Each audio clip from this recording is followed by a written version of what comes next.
Ah.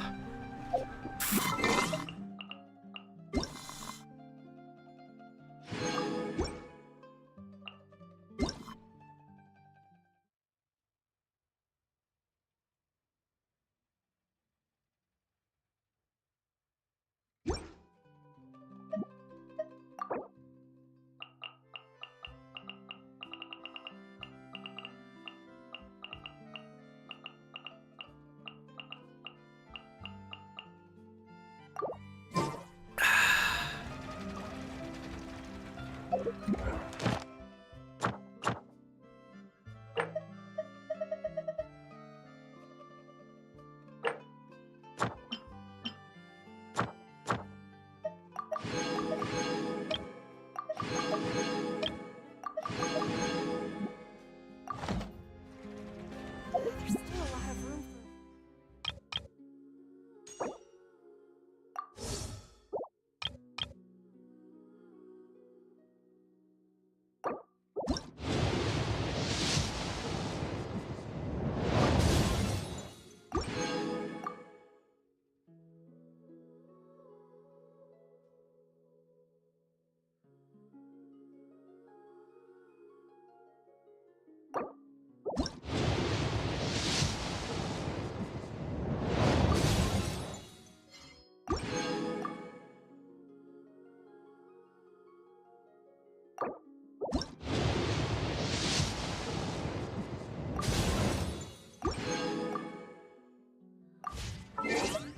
I'm sure.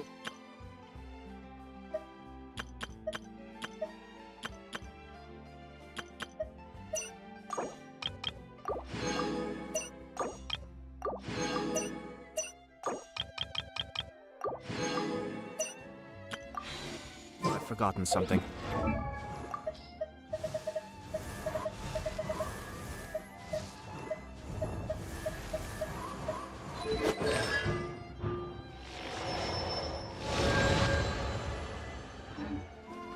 Not to worry, I'll simply Once, there was a... send some.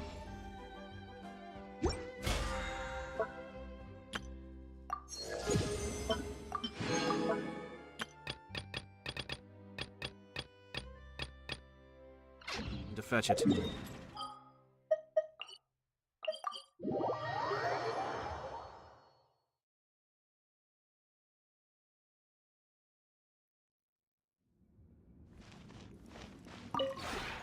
This realm is...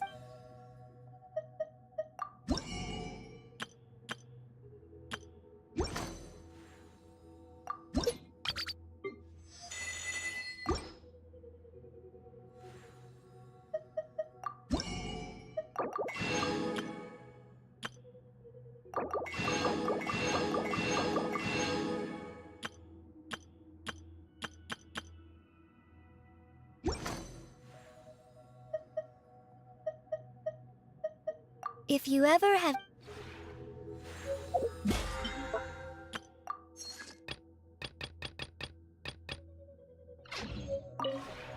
This realm...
If you ever...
I have to stifle a smile every time I remember the look on my retainers' faces when I informed them of my plans today. Panic-stricken, but unable to muster the courage to say anything in opposition. Yes, this was a fine idea.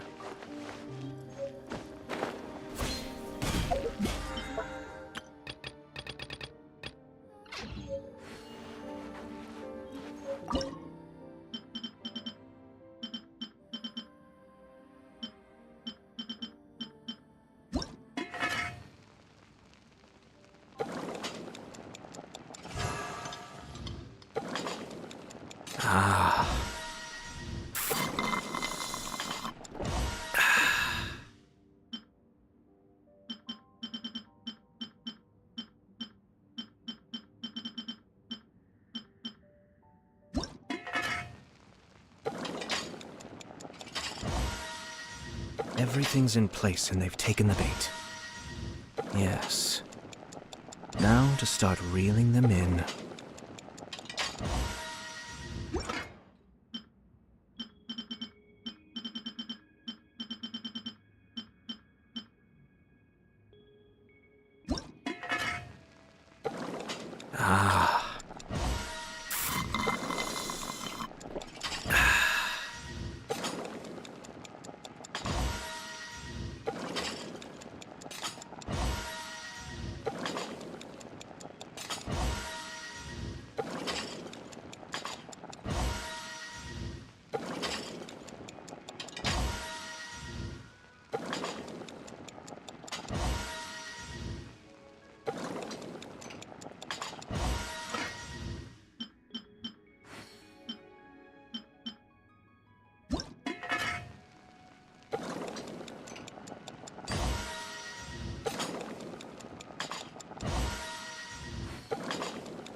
I'm sure I've forgotten something.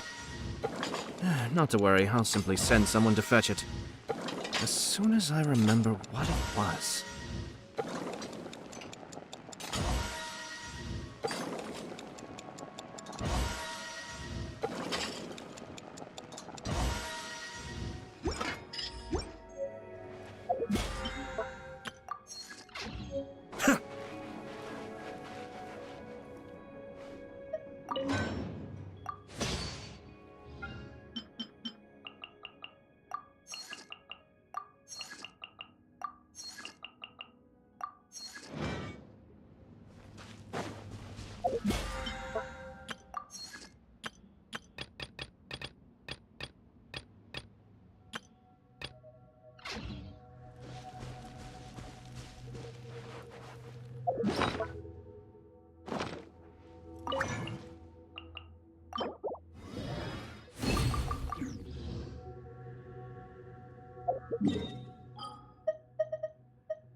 Something you wish to report? Go on. You have my undivided attention.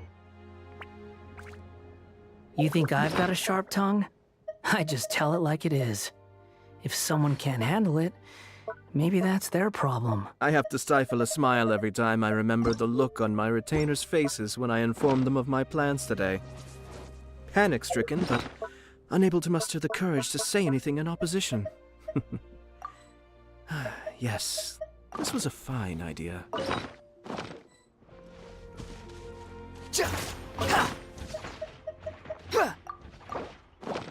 Be still. The wind rises.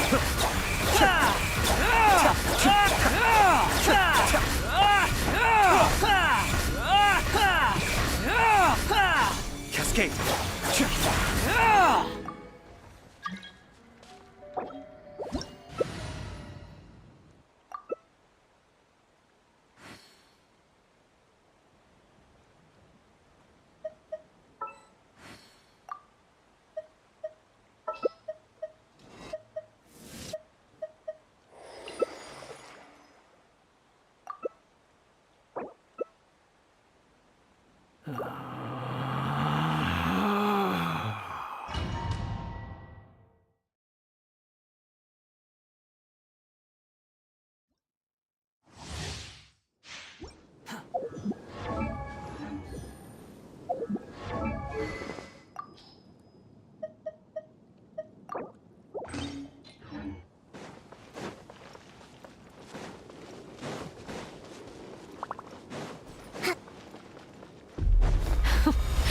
Afraid? Rebuild! Or do you not even have the courage to be afraid?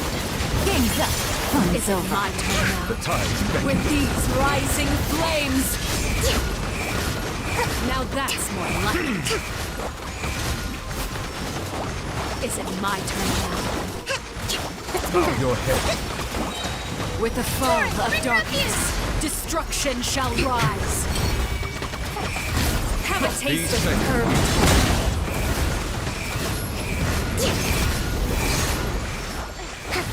Is it my turn now?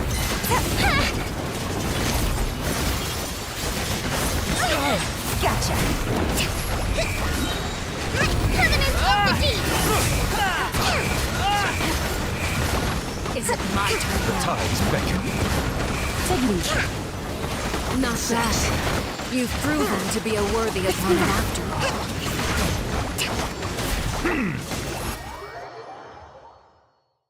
Kindness has been seared away. My blade is all that remains. These are about to get dicey. A fresh maneuver! Be sanctified.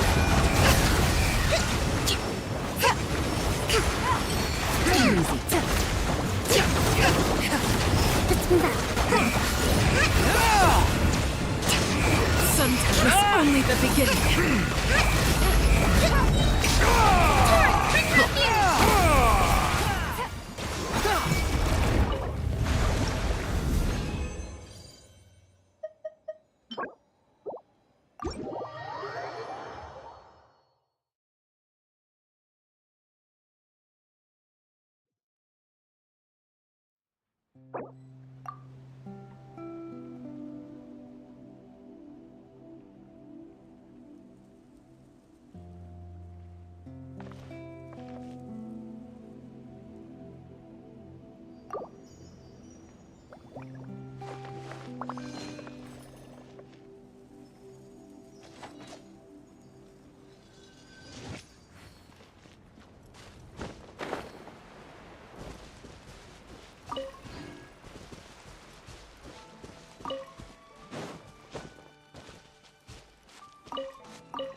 Stabilize!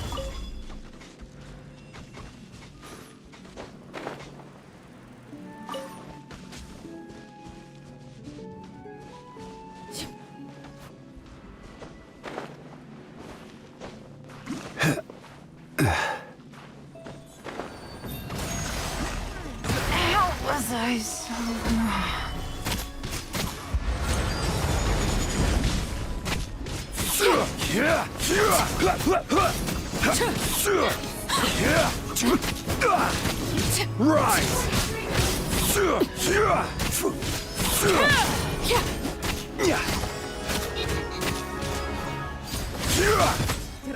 Quake!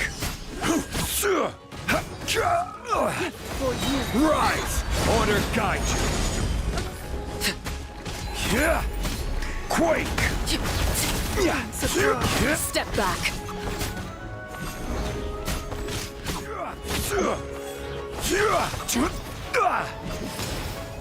Busted. Stabilize! I will have order!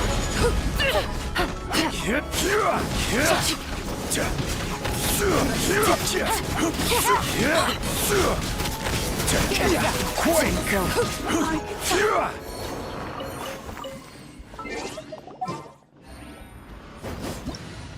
Take it easy. Shine down.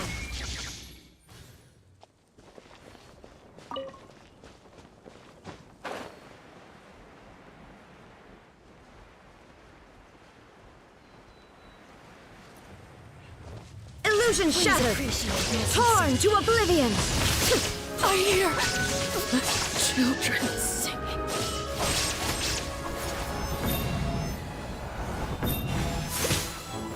Shine down.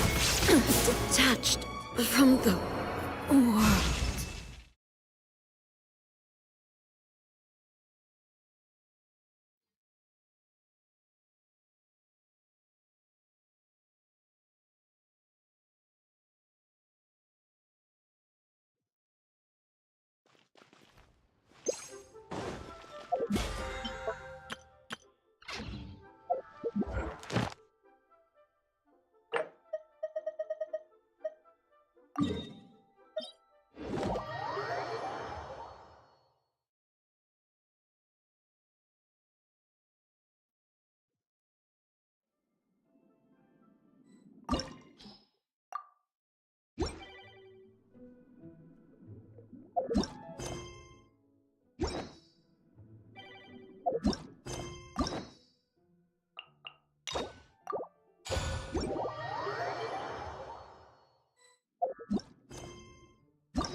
Taking a turn for the better.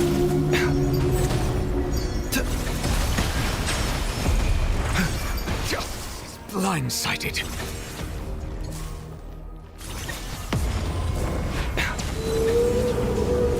A bitter pill to swallow.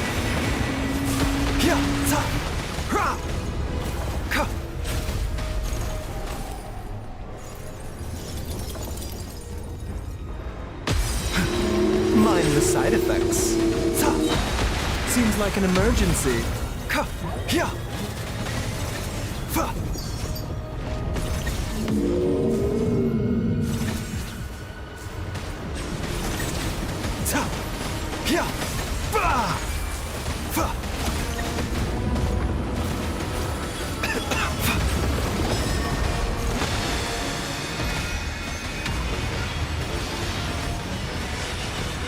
statue was seen.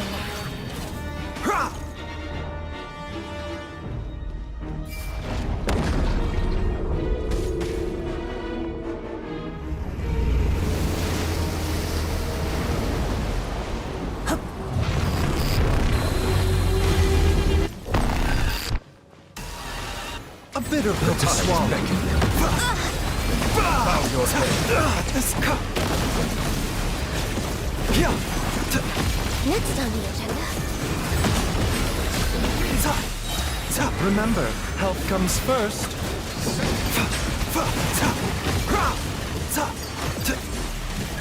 Mind the side effects.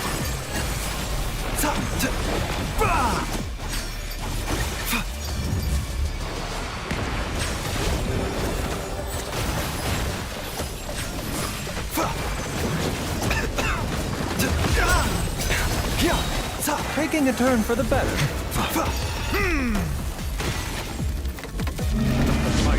A bitter pill to swallow. Here comes the finale. The statue was seen.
I do love Spina di Rosula's logo.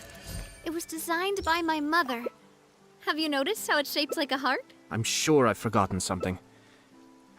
Not to worry.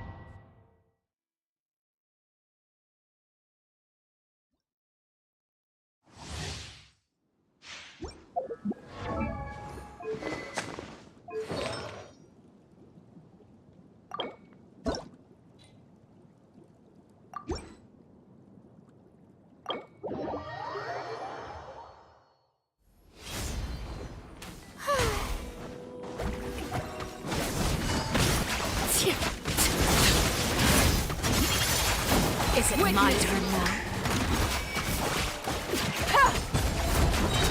Here comes the catch.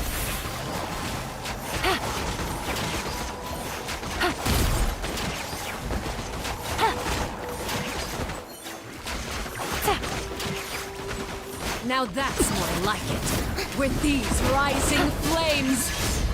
Is it my turn now? Spare your energy. Running is a little... Take it easy. New strategy. My name, echoing song! Game's up. Fun's over. How amusing. Blaze over! With these rising flames. But the truth is still unknown.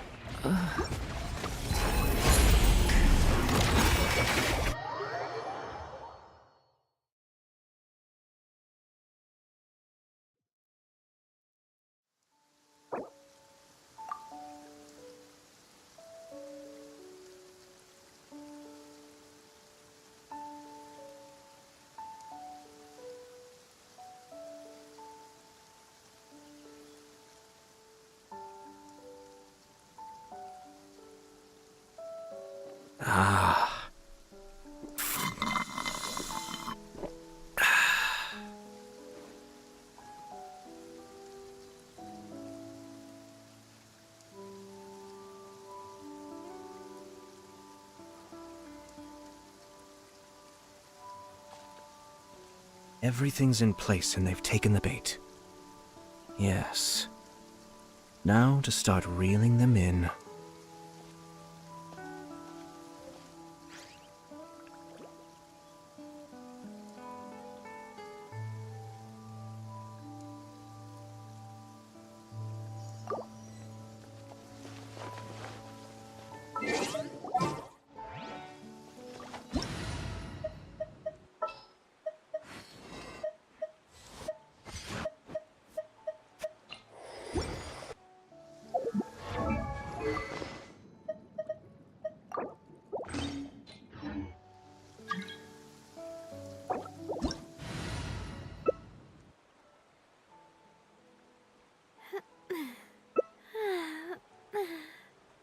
Oh, oh, um.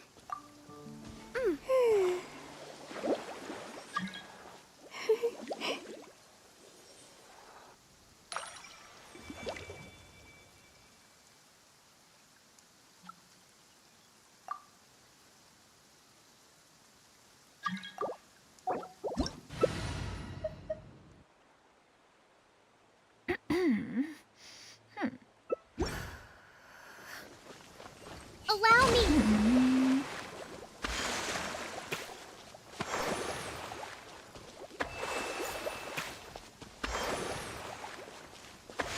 Hiya!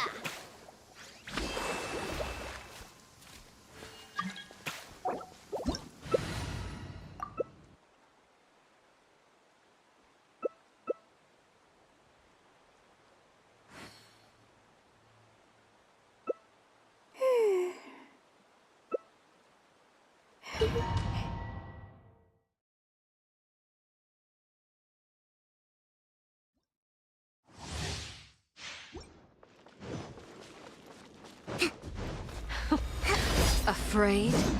Or do you not even have the courage to be afraid? Is it my turn? Here you are.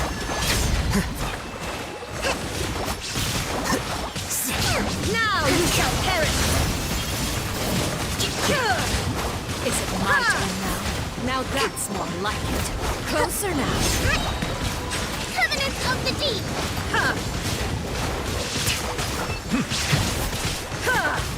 With the fall of darkness, destruction shall rise. Torn to oblivion! Have Be a taste sanctified. of purge.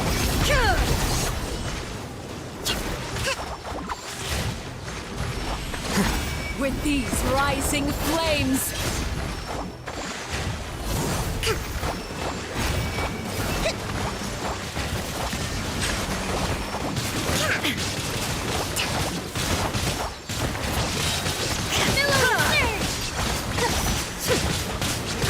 is it my turn?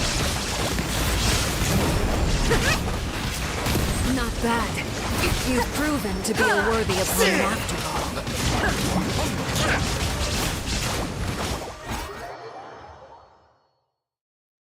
Let's move out. Rest and rebuild! Let's move out. How bold.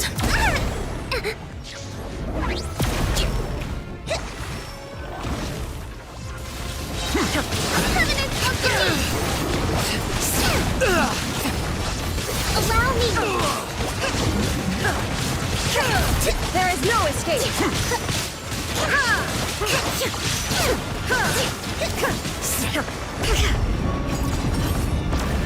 The sun and moon have set. A British Only maneuver. ruin remains. All hope has been extinguished. Settle down. Suntown is only the beginning.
It's been a while since we visited Poisson.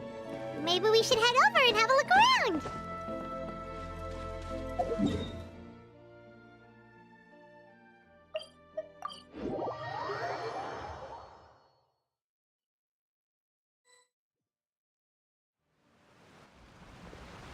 Hey, traveler, Paimon. Oh, Paimon knows that voice. Over here.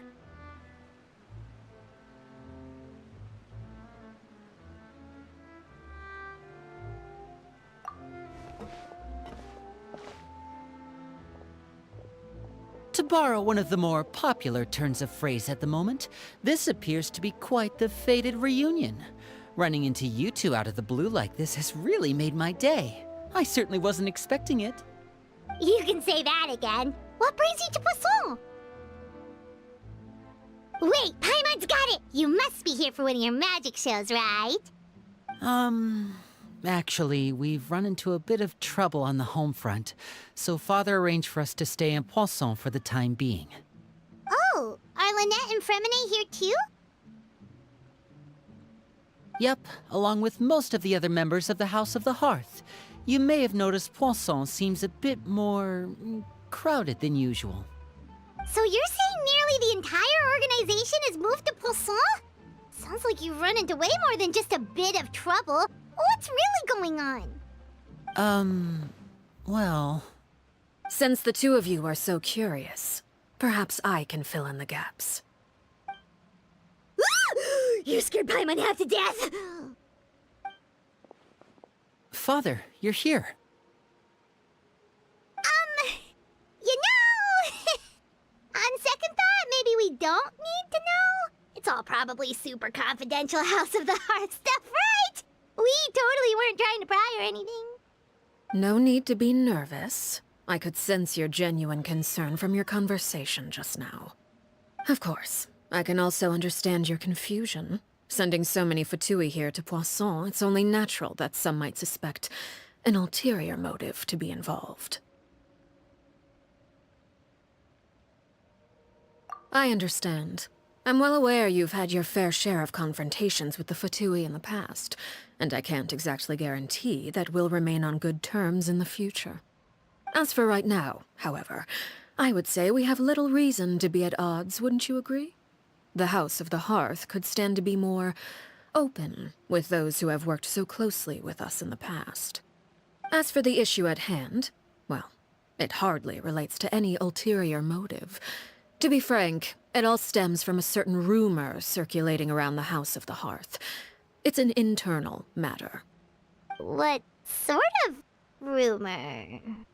A rumor that a certain phantom child is hiding away in the House of the Hearth. A phantom child? Ooh, just hearing the name is giving Paimon the creeps. A spirit that should have long ceased to exist is lurking in the shadows of the House of the Hearth. So I decided to bring the children to Poisson before continuing to investigate the situation. I expect I should be able to track down the spirit fairly quickly. After that, it's just a matter of resolving the situation, if you will. It shouldn't be much trouble at all. If you're curious, or if you still have some concerns, it might be advisable to stick around for a few days. I'm sure the children would be exceedingly pleased to welcome some visitors. Lenny, I'll leave you to entertain our guests. I have some matters to attend to. Of course, Father.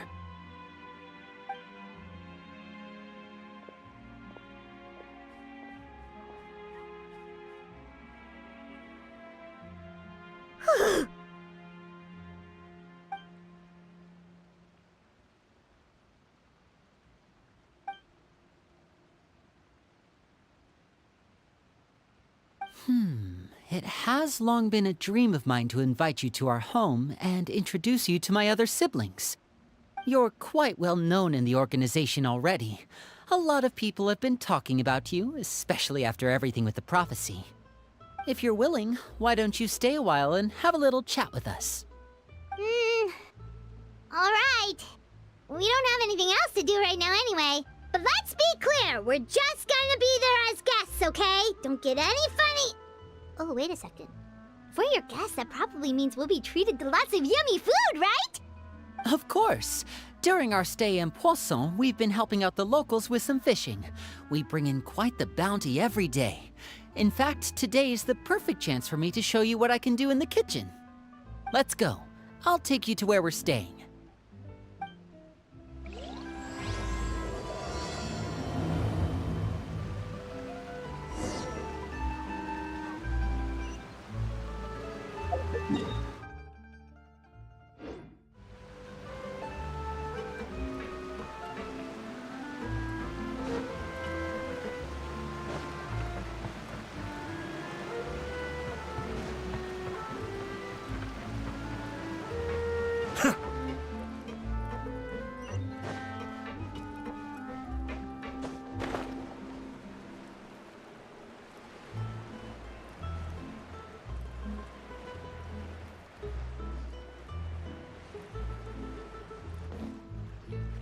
We rented this house from one of the locals to use as a temporary base. I'll come back later and tidy up a bit. After that, it should be all ready for you to stay in tonight. Awesome, thanks! So, where are we off to now? Well, when I happened to run into you two earlier, I was actually in the middle of distributing some supplies. With this many people staying in Poisson, we have to bring in outside supplies every now and then. I should probably make sure the rest of these provisions get delivered, otherwise people might start to get antsy. Okay, we'll come with! There are all sorts of rumors about your organization floating around out there. Paimon's not sure if she could even take a wild guess as to what's true and what's not. But now that we finally have the chance to see a day in the life of the house, we can take a good look at how you operate! Well, you're more than welcome to come along. Just follow me.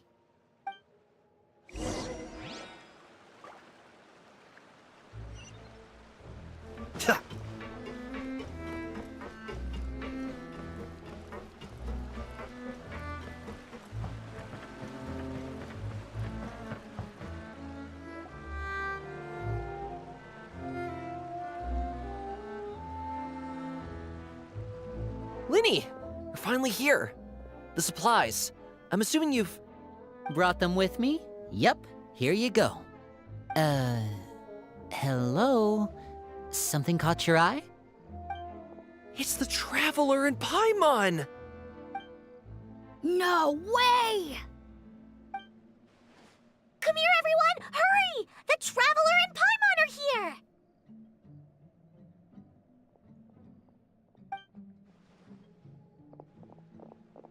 One at a time, please. Don't crowd around them all at once. We don't want to scare off our guests now, do we? say Paimon didn't realize we were this famous. Of course! Father and Linny have told us so much about you. Father told us about how you helped Linny. According to her, you're a trustworthy friend. And as far as she's concerned, that's pretty much the highest compliment we've ever heard her give. As you can imagine, everyone's been very curious about you. I heard the Traveler is so strong that she can move a mountain with her bare hands. I heard Paimon eats so much that she can clean out the entire pantry at Hotel de Boer in just 3 days. Wait a second! That's the rumor you heard about Paimon? Oh, not cool at all! Oh, wait! When guests visit, you're supposed to give them gifts and stuff, right? Oh, we don't need something like that. Besides, we don't have anything to give to you! Come on, we insist! I can give you some of my new potions. Just pick your poison. And by that, I mean medicine or actual poison. I've got both. Huh? Or maybe Shaplo can teach you guys about stealth! He's super good at it! He's never been caught. Ah, now that's not a bad idea. I know you usually prefer to fight head-on, but it never hurts to expand your bag of tricks, right? When it comes to eliminating your enemies, staying quiet can go a long way. Trust me, I would know. I was poisoned not too long ago, and I'm still dealing with the after effects. So I'm not quite as good as I was before, but I can still give you some pointers. Wait, when you said gifts, Paimon didn't think you meant poison and stealth tactics. But those are the best things we can give you. You don't like them? Ooh, how about this? Tell me the name of someone who really annoys you, and we'll teach him a lesson for you.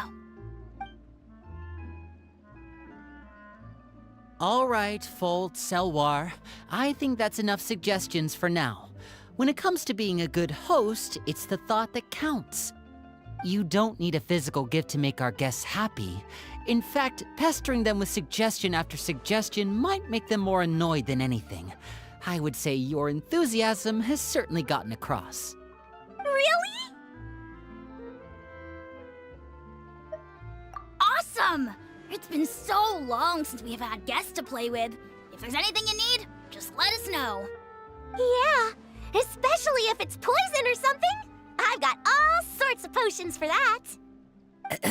Well, we'll talk to you all later. We've still got supplies to distribute. All right, see you later.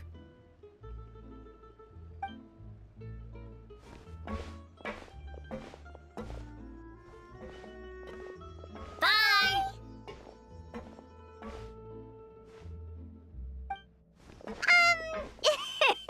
Lenny, about all that poison and stealth tactics talk just now. Scared you, did it? That kind of talk comes with being part of the House of the Hearth. When Foltz was really young, he strangled all of his family pets, just out of curiosity. He was labeled a dangerous problem child and was abandoned by his family. Elwar has an unnatural obsession with potions. Father has forbidden her from trying all the different concoctions she comes up with, but she still tries to test them in secret. You really have to keep an eye on that one. Chaplot is around my age. While I'm mainly responsible for collecting intelligence, he handles surveillance. He's very passionate about his work and has no reservations about taking on some very difficult missions. I know you two probably aren't used to that kind of talk, but I can promise you they only had the best of intentions. Things like stealth tactics and developing different poisons, they really mean a lot to them. They were just trying to share the best of what they could offer, that's all.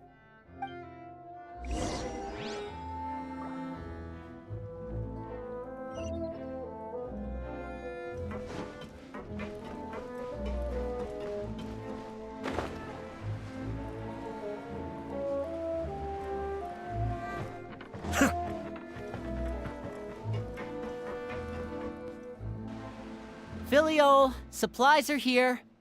Thanks. And who are these two? Outsiders? Allow me to introduce you. This is the Traveler and Paimon. Oh, you're the famous duo I've been hearing so much about. It's nice to meet you. I heard you've traveled to all sorts of places. Is that true? Of course! We're making our way all across to that!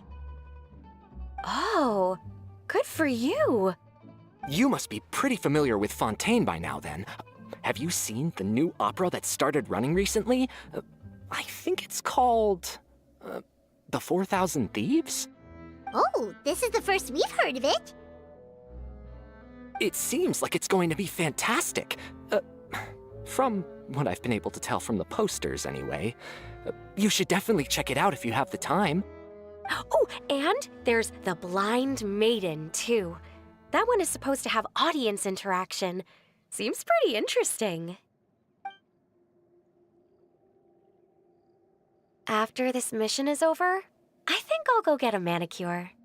Oh, maybe I should dye my hair. Wonder how much it'll cost.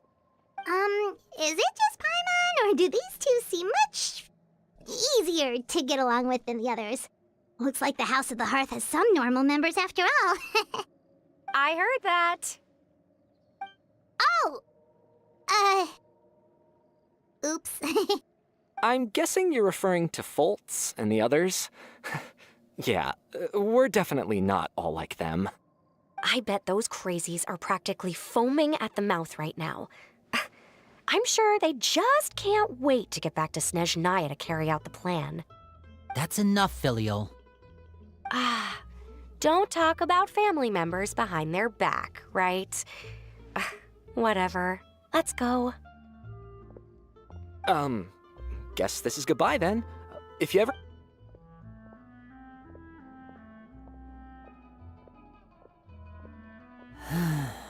Well, that's it for the supplies.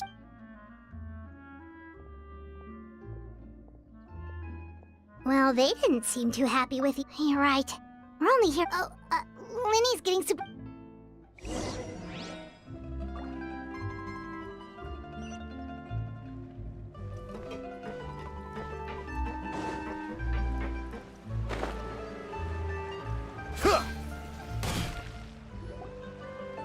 So, what do you think of the... Well, Father is always encouraging us to be strong-willed and independent.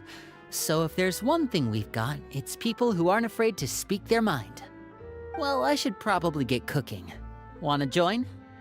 Of course! Then let's head out and... Fremine? What are you doing here? Fremine!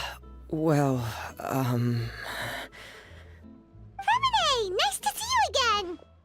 Oh, you too. I heard you're here as guests of House of the Hearth. We were just going to make some food. Why don't you come along? I could use some help in the kitchen, and I seem to remember you mentioning you wanted to make seafood soup for the traveler in Paimon. Seafood soup? Oh, Paimon's drooling already. Were you looking for something just now, Fremine? Maybe I can help. It's nothing.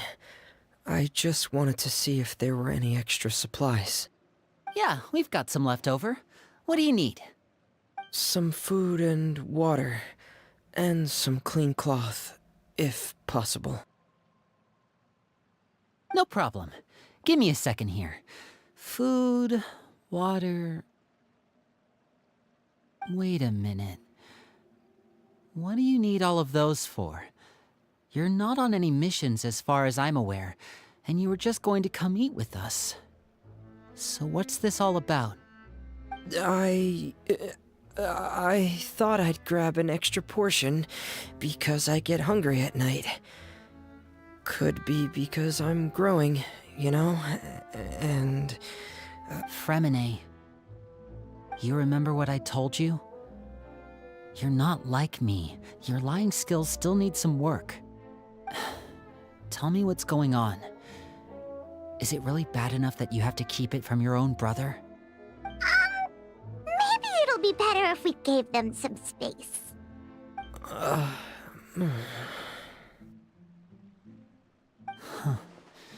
This is the first time I've seen that kind of look on your face. Whatever happened, does it have something to do with Father? Yes. Just follow me.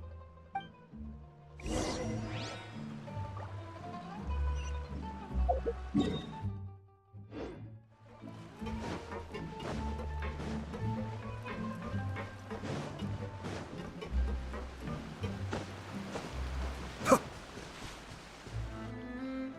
back! Oh, and you've brought some friends with you this time! Hello, my name's Linny. I grew up in the House of the Hearth. And you are? Hi, Linny. I'm also a child of the House of the Hearth, just like you. You can call me Clairvy. Clairvy? It's nice to meet you. Does that name ring any bells, Linny? No, not at all. That's not a name we have on our roster, I'm sure of it. What I'm not sure of, though, is how she managed to sneak in. She must be the phantom child Father's been searching for. From the looks of it, I'm guessing you were the one that found her, Fremine. You, haven't told Father, have you? No, I haven't told anyone. I've just been keeping her hidden. For how long? About half a month now. So ever since we got to Poisson, then, do you have any idea what you're doing? I know what I'm doing. Really? 'Cause from where I'm standing, it looks like you're hiding the very person Father has been trying to find. If Father finds out about this, everyone involved is going to be punished. You know the rules of the house, Fremine. I know you do. Father doesn't tolerate any form of betrayal. So why are you doing this? I've thought it through. And I just can't hand her over like that. Linny, don't you remember last year? Chaplot nearly died after getting poisoned during that one mission. He wasn't able to get back before the poison started taking effect, and not a single person was there to help him. That night, while I was sleeping, I heard a voice telling me to go save him. I opened my eyes, but I couldn't find the source of the voice. I thought maybe I was just hearing things, but I went to look for him anyway. Luckily, I got there with enough time to save his life. That feeling of being haunted, of hearing voices, it's happened many times in the House of the Hearth. I'm sure you've noticed. So what you're saying is, that was her? She was the one who spoke to you that night? Unless there are other spirits roaming around the House of the Hearth, I don't think there's any other possibility.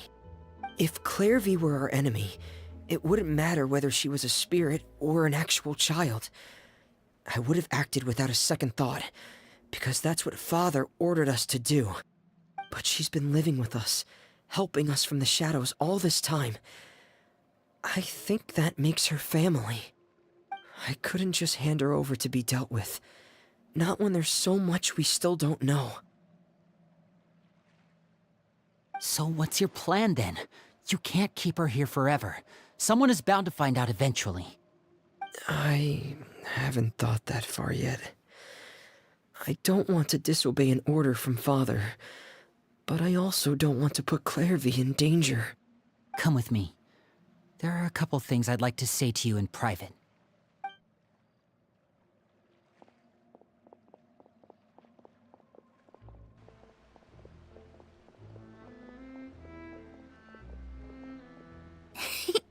Those two sure care a lot about each other. Well, they got a funny way of showing it. From where Paimon was floating, it sure seemed like they were about to bite each other's heads off. No way! They have a really deep bond. I could tell right away, 'cause I also have a friend like that. I just don't know how long that kind of bond can last. The darkness in the house runs deeper than you can imagine. No one can get out alive. I'm sorry, Linny. I really didn't mean to drag anyone else into this. Oh really? You didn't mean to? 'Cause I for one wish you did. Huh? What do you mean? You know, when we were younger, you didn't call me Linny. You called me brother, just like Lynette. We grew up together, the three of us. We were all orphans, all rescued by Father. Of all the siblings in the House of the Hearth, I think our bond was the closest. Later on, when you started calling me Linny, I wasn't actually surprised. After all, Lynette and I are related by blood. We've had to depend on each other to survive long before we joined the house. Linny, The darkest and most difficult moments of my life happened before you and I had ever met. I'm sure that's true for you as well. Even so, Fremine, we've stood by each other for all these years now, and to me, that means more than blood. You and Lynette are the most important people in my life. No one can replace you. So I won't let you face anything alone. Not if I can help it. Oh, looks like things are getting kinda heated between Linny and Fremine. Maybe we should go check on them. Oh, it's raining. I should put my clothes away.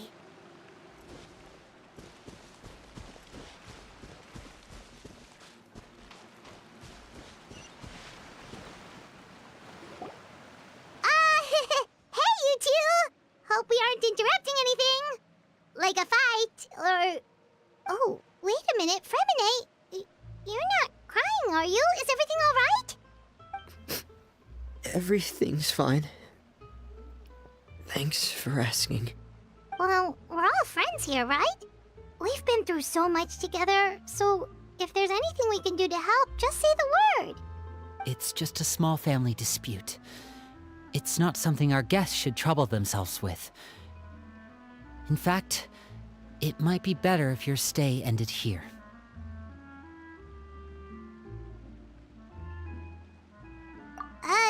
What are you getting at, Traveler? When guests are around, families are often on their best behavior. And any disputes are less likely to escalate. That's what you're trying to say, isn't it? I just... Thank you. I was really hoping to keep you out of it. But even if I could think of some other reason to turn you away, I'm not sure I could convince you. I know things could turn dangerous, so I promise you this.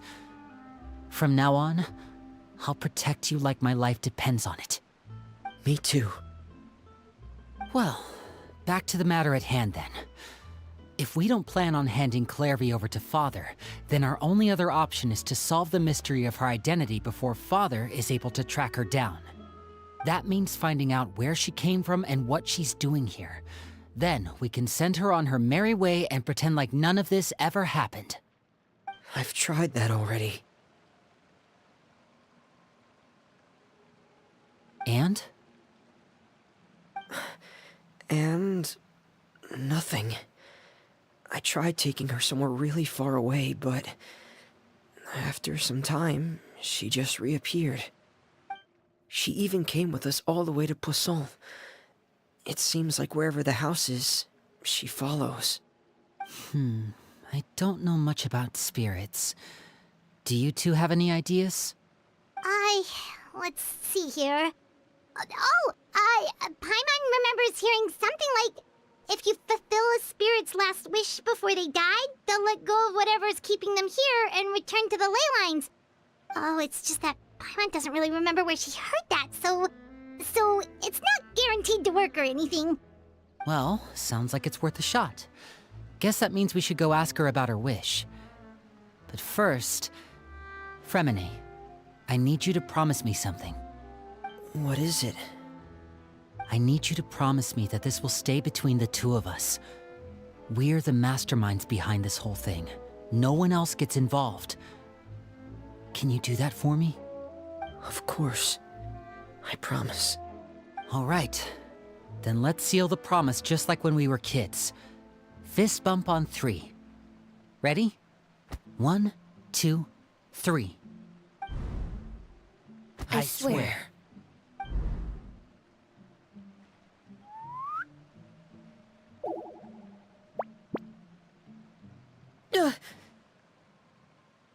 Whoa! Lynette! But what a surprise! What brings you here, dear sister? And, when exactly did you get here?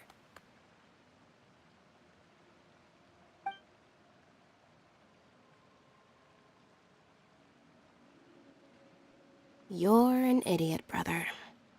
And you too, Fremine.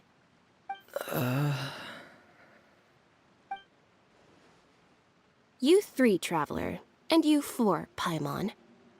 Wait, what did we do? I've seen Clairvy around the House of the Hearth before. I hadn't seen her in Poisson, so I figured she must not have come with us. But it turns out you were just hiding her. I heard you talking about your plan. Rather than steering clear of the situation, I'd rather fully join in.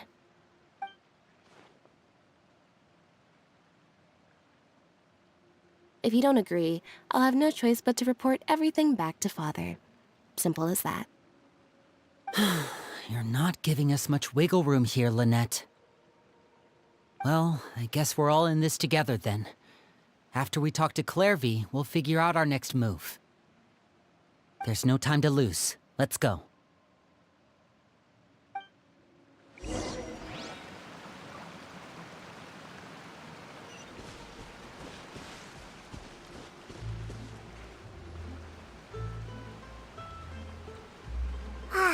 I'm full. Thank you for bringing me this food, you guys. She said she's full, but the food doesn't look like it's even been touched. That's right. Based on what I've been able to observe, it doesn't seem like Clairvy can interact with the physical world at all. Still, when she's presented with food, she'll always linger around it for a good little while. Maybe, in her mind, she really is eating those things. Does she know that she has already passed away? I've tried to ask her, but she didn't answer. My guess is that she's just as confused as we are. Or maybe she couldn't understand the question at all. Clairvy, if you've got some time, I'd like to ask you a few questions. Sure. Oh, another new friend. Hi, I'm Clairvy. Hello. Clairvy, how did you join the House of the Hearth? Huh? Isn't it the same for everybody? The knave brings you here and then you can't leave. It's just that your name, it's not on the roster. And I've never seen you before. The roster? Oh, I get it now. I think there might be some things you don't know about this place. The people in charge, they're not as nice as they look. They say they keep a roster, but it's not complete. There are a lot of people who aren't on it, and never will be. In this house, some people are family, and other people are just test subjects.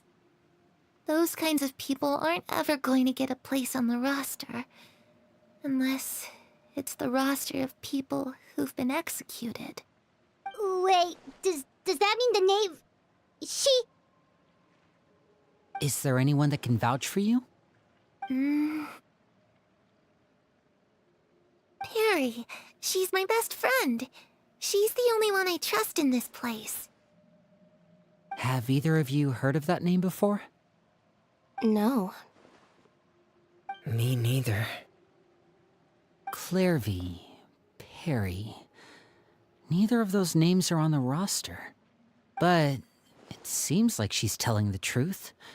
Either that, or this kid's already got a bag of tricks bigger than mine.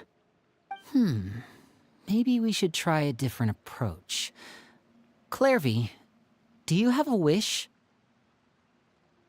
A wish? It can be anything you want. Just imagine. It's your birthday, you're blowing out the candles, and your wish is...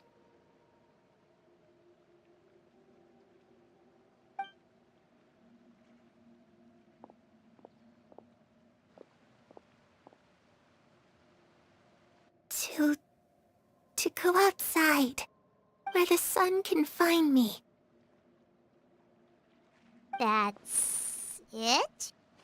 Well, that sounds easy enough. The darkness in the house runs deeper than you can imagine. No one can get out alive.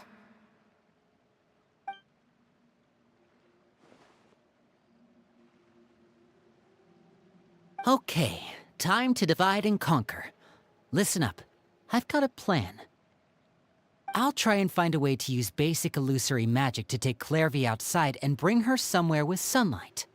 Lynette, try and find the list of executions that Clairvy was talking about, and see if her name is on it. Fremine, you stay in Poisson. We can't be the only ones who've had run-ins with Clairvy. I need you to collect intel on everything she's said and done. Understood. I'll try my best. What about us? What should we do? I really appreciate your willingness to help, but this is a family matter. I don't want to drag you in too deep. It's too risky. Let me think. Since Father considers you to be guests, maybe you could stick by her side for a little while. You don't need to do anything except keep up some nice, casual conversation. Ah, Paimon gets it. You want us to distract her. I'll give you a magic bird. If Father suspects something, all you need to do is release it when she's not looking, and it'll alert me that something's wrong. Of course, that's only as a last resort. If Father doesn't seem to notice us, there's no need to make contact. We'll reconvene here tonight after all's said and done. If the worst-case scenario happens and we're discovered, just tell Father everything. We're not going to let our guests get punished for our own actions. That's where we draw the line.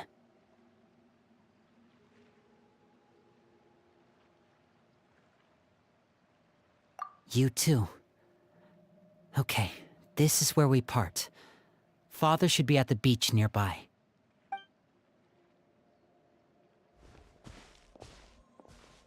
I really hope this goes well.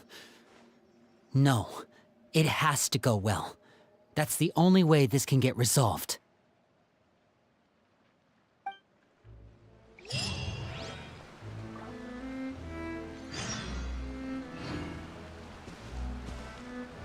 Clairvy, I'd like to take you somewhere. Is that okay with you? Sure. Where are we going?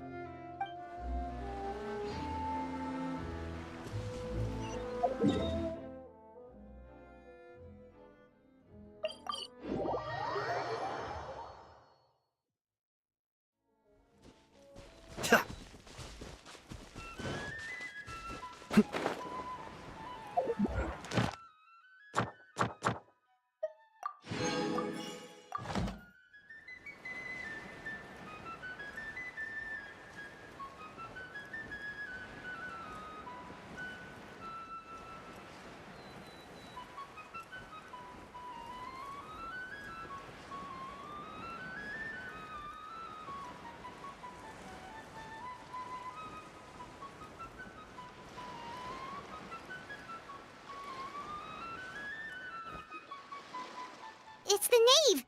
And... child! Hey, aren't you supposed to be in Snezhnaya recuperating? What are you still doing in Fontaine? Oh, it's you two. I didn't expect to run into you here. I was unconscious for quite a while after the fight in the Primordial Sea.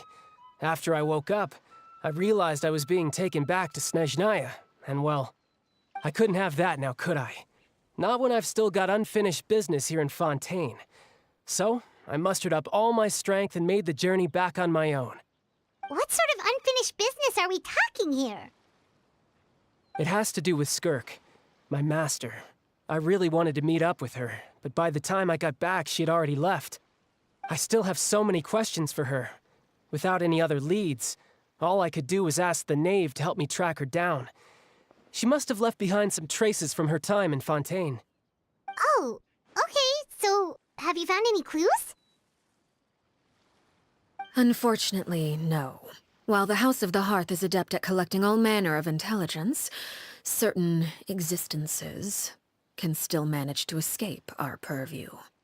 Basically, unless Master feels there's a need to meet with me, she's not going to be found. But that problem has an easy fix. I just need to become stronger, and then... Paimon thinks you should focus on getting better first. The worst of it is over. It's all thanks to that one kid from the House of the Hearth. Elwar, I think her name was. She gave me a bunch of random potions to drink. They didn't go down easy, let me tell you. Pain and chills all over. But they really did help speed up my recovery. And that's good, because it looks like I really do have to head back this time. The old man's been putting the pressure on me. He sent someone to tell me I'm needed for some sort of project. Project Stuja? Yeah, that's the one. I heard Regrader's involved too. I'm not looking forward to having to listen to all his monologuing, that's for sure. Hey, maybe you could think of a way for me to stay in Fontaine for a little longer. Helping Linny and the others brush up on their fighting skills would be far more interesting. If you and I could spar, that would be even better. I've been waiting for a chance to see you go all out. And what a sweet little daydream that is. But I also have a role to play in all this. I'll be leaving Fontaine shortly as well. Besides, considering how little they see fit to step outside the homeland, being called on to return to Snezhnaya by such illustrious dignitaries, what a great honor. Would you agree? What I like to do without, I say. Is it just Paimon, or does it seem like they're... So, dear guests of the House of the Hearth, to what do I owe the visit? Well, we just... Right! We're super close to Linny and the others, but we still don't know much about you! Is that so? Introductions have already been made, have they not? Oh, well, you see? There's only so much you can learn about someone from a short introduction. At least tell us something a little extra, like... why do you call yourself father? Huh, good question. I'd also like to know. The fact that you have to ask tells me our intelligence work has been quite successful. Telling you the answer to that question would only serve to undermine that success. And we can't have that, now can we? Spoken like a true diplomat. That was some expert sidestepping right there. Well, if there's nothing else, I think I'll take my leave. I still have a small matter to resolve at home. Wait, don't go!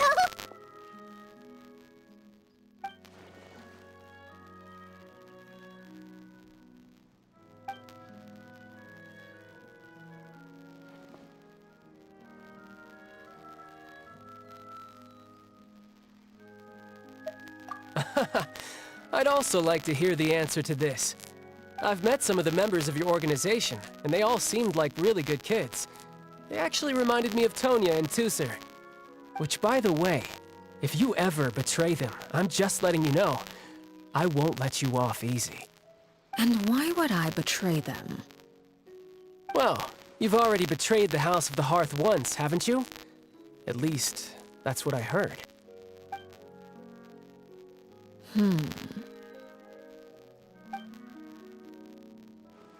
Okay, I admit. That's just what the old man told me. The rooster, I mean.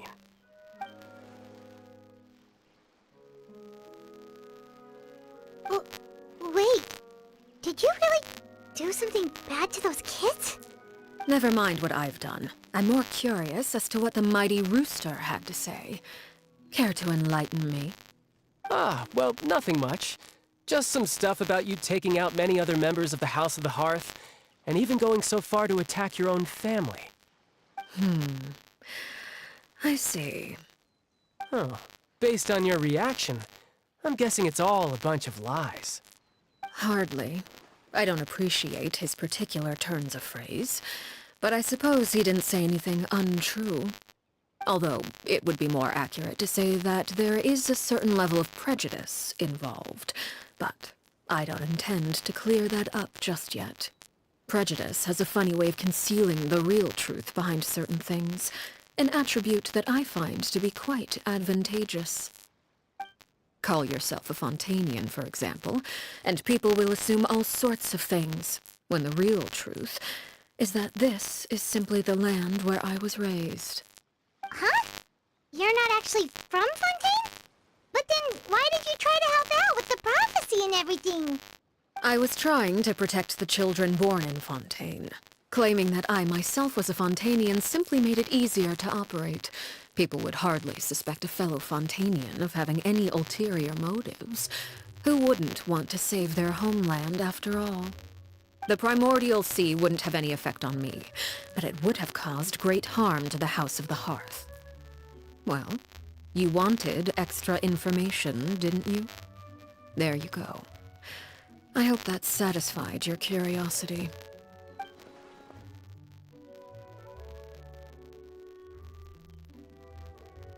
So, you stayed in Fontaine for the kids. I guess I was wrong to believe you'd betray them. Apologies. Looks like I was holding on to some prejudices myself. Good. Like I said, I like it when others have misconceptions of me. Actually, while I was recuperating at the House of the Hearth, there was something else that really caught my attention. I heard that members always resolve disputes and arguments with a friendly spar, and the loser has to back down. Seems pretty cool if you ask me. Would also give them plenty of opportunities to hone their skills. Well, that's only a recent development. In the past, such spars weren't nearly so friendly. The losing party would lose everything, including their life.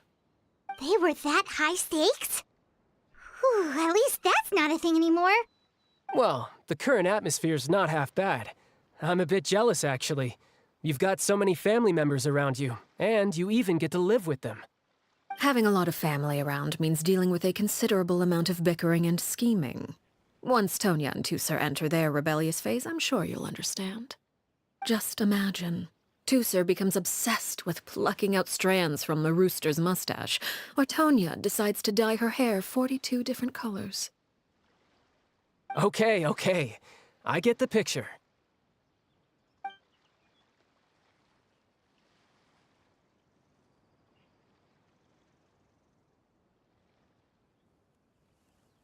Well, would you look at the time? I should probably get going. Traveler, Paimon, I'm not sure where our paths will cross next, but the next time we run into each other, we should definitely try and find some time to spar. Again, maybe this is a conversation we can have when you look less like you're gonna keel over. All right.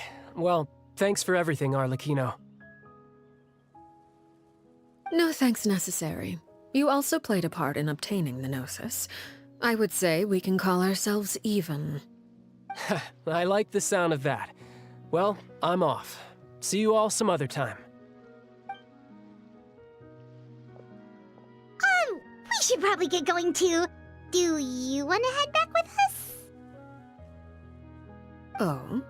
You want me to leave so soon? Oh, well, you see, I'm rather enjoying the evening breeze. If you don't mind, I think I'll stick around for a bit. I have some things to think about. Apologies for not attending to you like a proper host. Please forgive this slight. I do hope you'll have a pleasant stay. We managed to keep her distracted until nightfall. Good thing Child was there to keep the conversation going. You don't think she suspected anything, do you? Oh, I wonder if Liddy ran into any issues. Let's hurry back and see how everything went.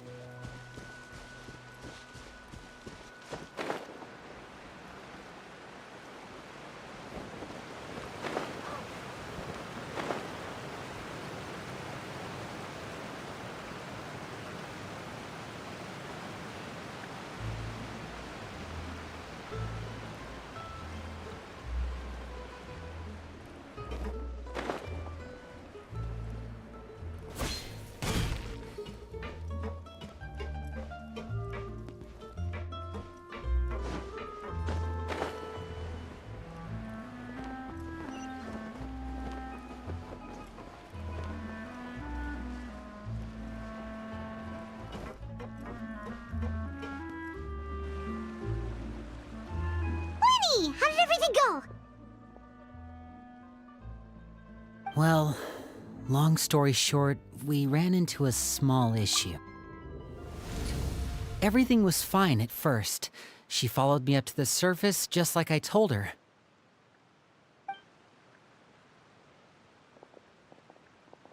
But as I led her out of the shadows and into the sunlight, she vanished.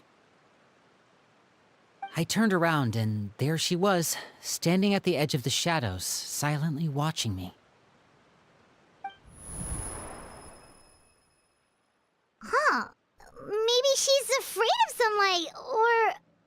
No, it wouldn't be her wish if that were the case.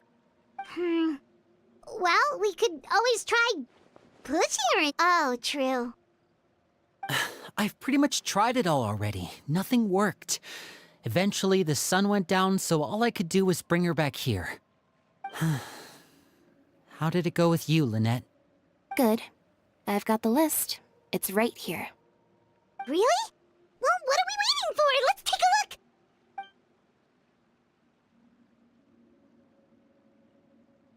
Oh, that's a lot of pages. Oh, it's gonna take forever to get through it all. We can each take a section. Here.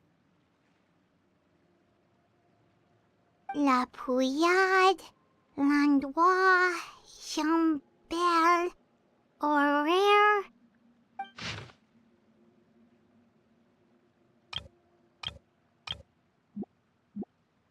Oh, yikes. That horaire guy has a huge scar on his face. He's kinda giving Paimon the creeps. Ah, I've met him before. The scar is from an injury he received during a mission. I still remember him joking with me about it. He said any future lover would take one look at him and then lose all interest. Did he say anything else? Well, I asked if there was someone he was interested in. He said no, and that's where our conversation ended. It was only later that I learned he really did have someone he liked. He risked everything to escape so he could be with her, but it didn't work. One day, Father asked to see him, and, well, I never saw him again after that. Wait, so that means the knave, she... It may seem cruel, but it's just one of the rules of the house. Betrayal is not to be taken lightly. We know too many secrets to come and go as we please. So, if you do try to leave, you pay with your life.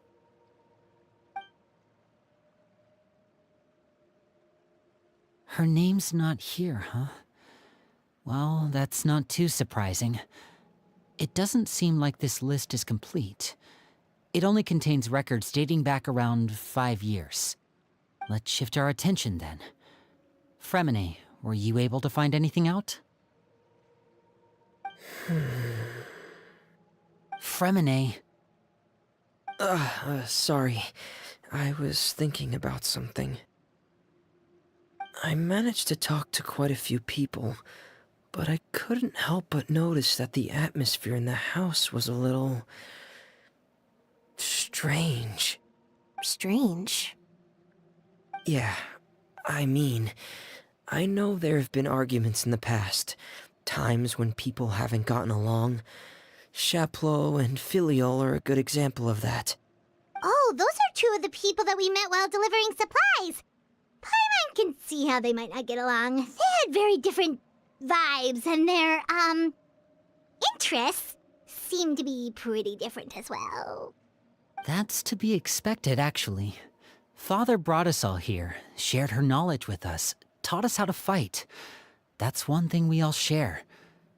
But that's also where the similarities end. Not all of us feel the same desire to stay here. As members of the House of the Hearth, we're also considered part of the Fatui. And to a lot of people, that's an identity they never asked for. Certain members get older and realize they want something else for themselves. But considering the rules of the house, most people would never say that out loud. People like Chaplot and Foltz are loyal to Father and her vision. They're proud to be part of the Fatui. Filiol and Nantoy, on the other hand, well, they aren't quite as enthusiastic. these kinds of conflicts have always been there. It's not like Father is in the dark about any of this. Well, that's true. But it just feels like things have gotten worse lately. Filial and the others, it seemed like they were meeting in secret to talk about something. I can't say for sure, but I think they've met Clairvy. You think she's been inciting them to act out? No, not exactly. But I wouldn't be surprised if she said something to them about the darkness in the house and how deep it runs. She's told me about it before. Experiments being run on children. People being used as pawns on the battlefield without so much as the strength to survive. And they just believed all that? Without any evidence? Clairvy's words probably gave them the excuse they were looking for. Whether they actually believe them to be true is secondary. This is all because of Project Stuja, isn't it? Whoa. Hold on a second. What's this Project Stuja all about, huh? This is the second time it's come up now. Sorry, but I'm not sure of the details either. I only know what Father has told us, which is that it's something the Rooster and Regrator have been working on together. Apparently, it has to do with the Fatui's strategic plan for the future. Because the House of the Hearth was so successful in obtaining the Gnosis, we now have the honor of playing a key role in Project Stuja. Wait, but isn't that a good thing? Key role is just another way of saying dangerous role. To us, the whole thing is an inconvenience. Father thinks so too, but she's in no position to refuse. Their plan isn't exactly unreasonable, and they've been funneling the house a lot of funding. It's just that we'll lose a lot of members in the process. Participating in the plan, it's an honor in name only. What they're really trying to do is subdue us. The existence of an intelligence organization outside their control makes them feel uneasy.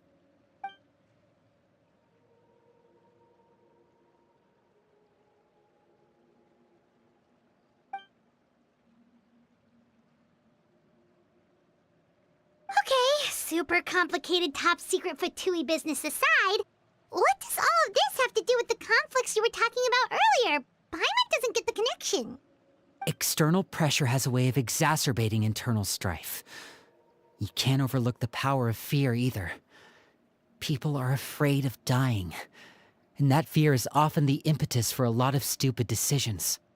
I thought resolving the Clairvy situation would make everything go back to normal, but it looks like things are more complicated than I thought. If we leave Filial and the others to their own devices, sooner or later, Father will be forced to take action. We can only focus on one situation at a time, brother. You're right. Even if we confront Filial and the others, it won't do any good. It might even make matters worse. We should focus on Clairvy for now. Well, it's getting late. We should head back and get some rest. We'll try again first thing tomorrow. Lynette, you stick with me this time. Fremine, keep a close eye on Filial and the others. Make sure they don't do anything they'll regret. Good work today, everyone. Have a good night, and I'll see you tomorrow.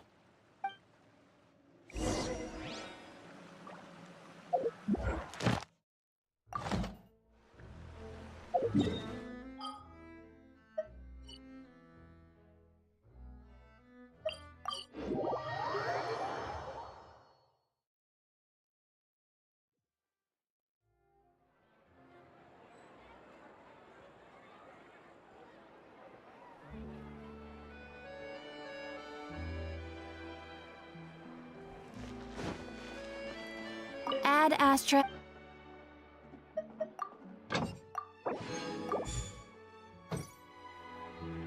Ad Astra. Thank you for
looking forward to an early night, but she can't sleep at all.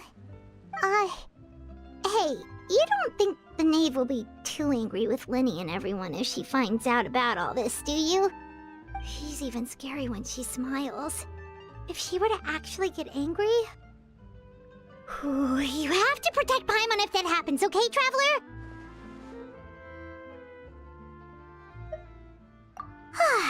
Trust is ever, Traveler. Look! Look over there!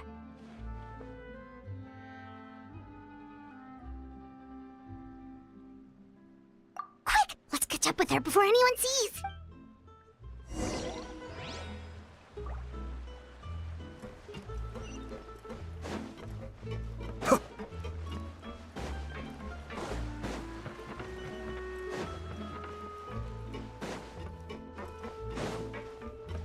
Over there!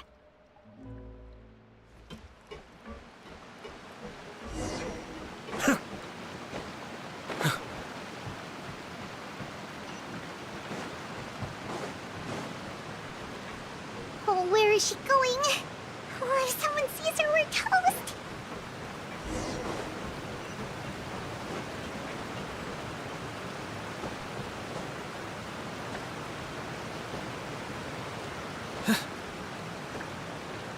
Oh, look!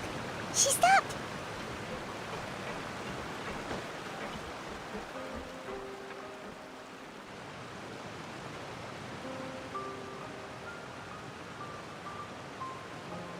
Clairvy!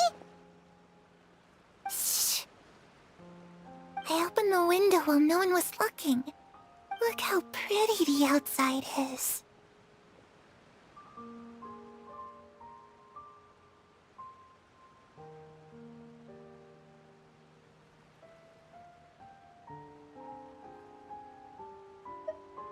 If only I could have more than this. You probably think I'm being silly, huh? All this hopeless resisting? It's better to dream of what I could have than try to make it a reality, right? Please, help us get on the same page here, Clary. We need you to tell us what you know. Can you do that? Sure. Although, after you hear all this, I think you might regret that decision. Everyone in this family is nothing more than a tool. Something to be used and exploited. We're all expendable. Including me. As long as you're useful, you get to stick around. Lose your value, and you're handed over to the doctor, experimented on, and given a fate worse than death. I've seen it happen again and again, and I've had enough. You're saying the knave did all that? It's just, that doesn't seem like something she would do. She's scary and all, but it seems like even she has lines she wouldn't cross. I knew you wouldn't believe me. Everyone thinks she's a good person. They all think of her like a real mother. Mother? But she doesn't deserve that title. She's disgraced it and tarnished it. And if I had things my way, I'd never see her again. If only Perry were here, she'd understand. Perry? There's that name again. Also, Paimon's getting a strange feeling. It almost feels like she's not really here with us. Paimon can't tell if she's actually talking to us. Well, in any case, it seems like she really needs someone to talk to. We should keep her company for a little longer. She looks so young. But it seems like she's been through a lot. It's getting windy. I should close the window. Ooh, look at the moon. Isn't it pretty? Hey, wanna hear a secret? I heard that if you look up at the night sky in Snezhnaya, Perry and I promised each other that once we're older, we're gonna go see it together. But I can't find her. I'm worried she's also been... No, that wouldn't happen to her. She's special. Mother likes her a lot. I should really go talk to Mother, But we just fought. She doesn't want to see me, and I'm too scared to face her. What should I do?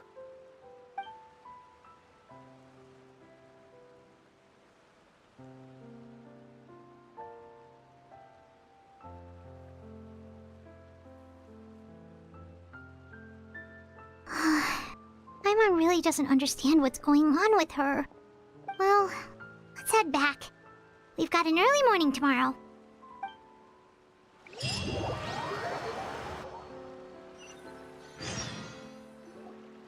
All right, looks like we're all here. Let's go ahead with the plan. Oh? What is it? What makes you ask that? Well, we kinda ran into Clairvy last night, and that's what she told us. We met the doctor back in Sumeru. He's super dangerous, and he's done all sorts of bad things. It's possible that Father and the Doctor have had certain dealings, but I don't think Father would work with him. We're not really on the same side, so there's not a lot of trust between them. That doesn't exactly set the stage for a successful partnership. I did hear, though, that when Father first became a Harbinger, the Doctor offered to work with the House of the Hearth. Father rejected most of his proposals, except for one. It had to do with some sort of secret experiment. Secret experiment? Could that be what Clairvy was talking about? I don't think so. I don't know any details about the experiment itself, but I do know it's an entirely independent operation. The Doctor only proposed a direction for the research. That was the extent of his involvement. I still don't think that counts as working together. The details of the experiment are confidential, but complete records are kept on all participants. That doesn't seem to be the case with the situation Clairvy referred to. I know you don't agree with some of the Fatui's methods, and I'm not asking you to. But I am asking you to trust us on this. The House of the Hearth has its own principles. There are certain lines we're not willing to cross. Alright, that's good to hear at least. Clairvy seems to think the Knave and the Doctor worked together to do something horrible. If that turned out to be true, Paimon doesn't know how we would even face you guys. It's just that it doesn't seem like Clairvy is lying either. The easiest thing to do would be just ask the Knave directly, but Paimon doesn't think she'd tell us. Father didn't come back last night. She's probably still near the shore. We'll be counting on you to distract her. Lynette, you're with me. Fremine, you know what to do. Be on your guard, everyone. All right, let's get to it.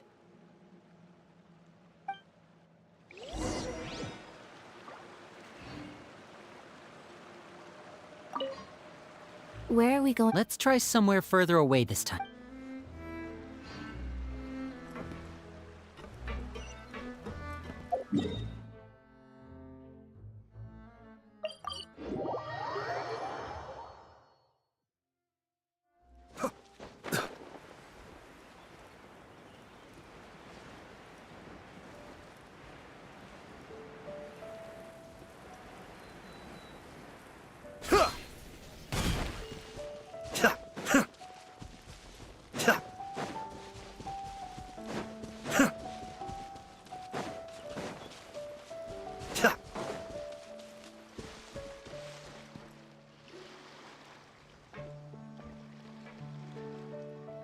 Ah, it's you two again. I must say, you look a bit pale. Did you have trouble sleeping last night? A little. Perhaps if you had less on your mind, you'd be able to absolve yourself of such troubles. So what are you planning to do now? Catch up on some sleep? Or should I give you some time to rack your brain for a topic to discuss before I ask any questions? Although I must profess to being curious. Without Child here, how do you plan on distracting me? Us? Distract you? A good one. But no, we were just here for a chat. Looks like you could have used some extra time to think. No matter. If you don't have any other plans, why don't you accompany me somewhere? Don't worry. I'll be sure to steer clear of any scheming children. The ocean breeze is sure nice today.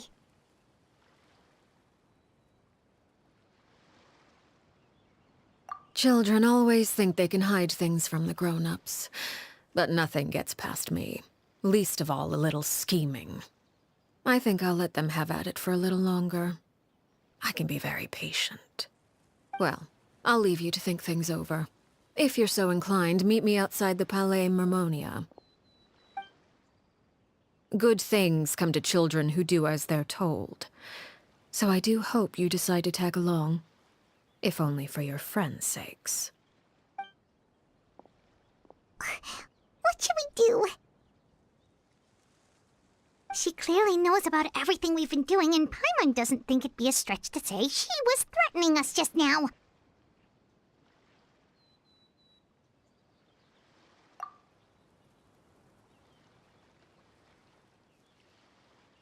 Oh, good idea. Hopefully he sees it in time. Well, we should probably head to the Palais Mermonia. Paimon doesn't want to find out what happens if we don't show up. Based on what the knave was saying just now, it sure didn't seem like it'd be anything good.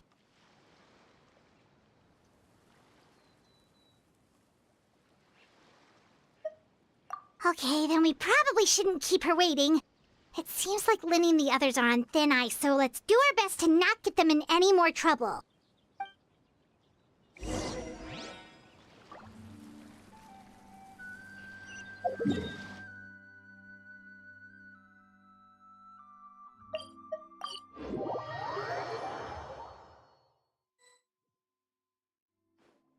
Seeing as we still have some time before my meeting, we might as well enjoy some pleasant conversation while we wait. I'm glad to see you get along with my children. Being surrounded by good companions is necessary for a child's development. You're not planning on doing anything to them, are you? I assume you're referring to Linny, Lynette, and Fremine. Although, there's that situation with Filial and Nentoy as well. It appears quite a few people have been acting out lately. No matter. I'm not one to discriminate. All those who betray the house meet the same fate. There are no exceptions. Does that mean you're going to kill them? Oh, are you here to beg for their lives? I'm sorry to disappoint, but the rules of the house change for no one. In my organization, everyone is responsible for their own actions. But don't you care about them at all? They really respect you. They even call you father. You must feel something for them. Any organization in which feelings come before principles is one destined for ruin. The House of the Hearth is hardly an exception. You could say our principles are more stringent than most. Perhaps I can offer you this consolation at least. As our guests, you two will not be held accountable along with them. I would imagine Linny, Lynette, and Fremine will be able to keep their lives. As for Filial, Nentoy, and the others, I'm afraid there's little I can do. They can try to escape, but once you know our secrets, there's no getting out alive. But that's awful. Ah, you seem concerned. Out of consideration for my guests, I suppose I could turn a blind eye for a little longer. If Linny and the others manage to dispose of Clairvy in the meantime, all evidence of their wrongdoing will be lost. In that case, I could hardly punish them for something I couldn't prove. If their efforts are unsuccessful, on the other hand, all will be held accountable, and the punishment will be severe.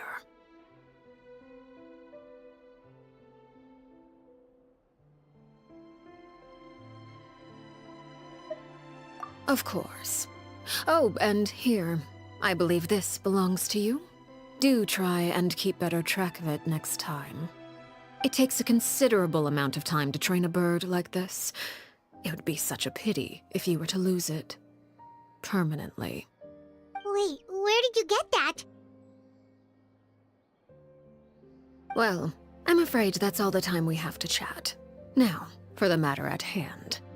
I asked you to meet me here because I have business at the Palais Mermonia. It has nothing to do with you, but I think it would be prudent for you to stick by my side for the time being. There will always be time later to run off and tell Linny what you've learned. Well, time to go. Looks like we wrapped things up just in time.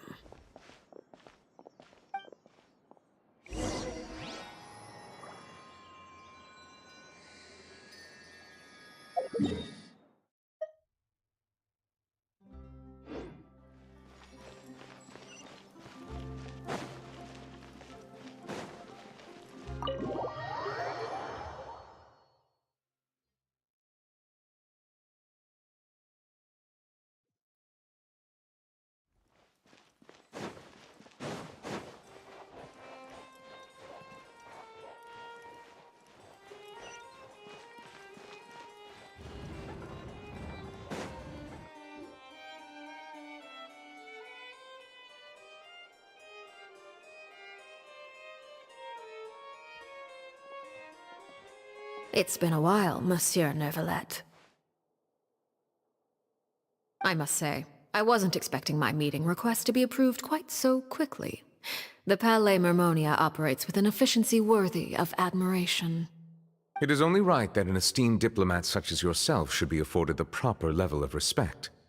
Although, if I may speak plainly, I must confess that I did not anticipate we would have the occasion to meet again after presenting you with the Gnosis. I see you brought the Traveler and Paimon with you as well. If I may inquire as to the purpose of your visit. I'll be departing Fontaine shortly. There is, however, an outstanding matter that I would like to see resolved before I go. It requires a rather lengthy explanation, I'm afraid. So I took the liberty of explaining everything in this proposal. Please review it at your leisure, Monsieur Neuvillette.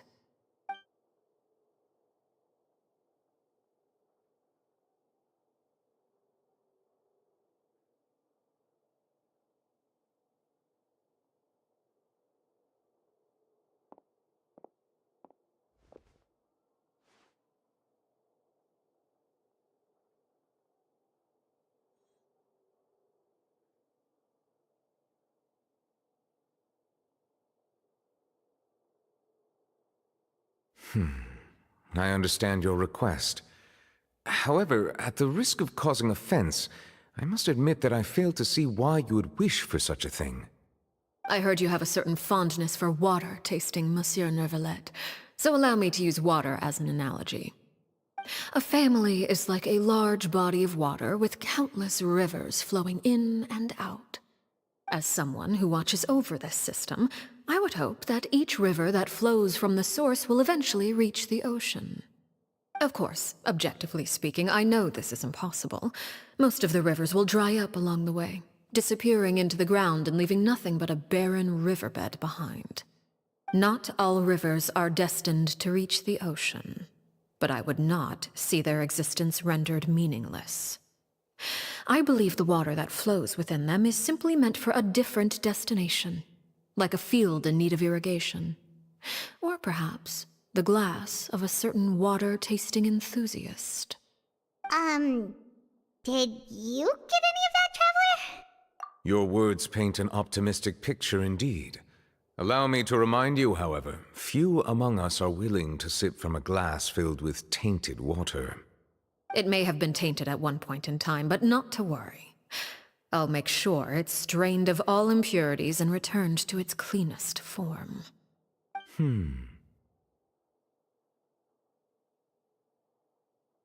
I seem to recall there being a transactional aspect to your proposal.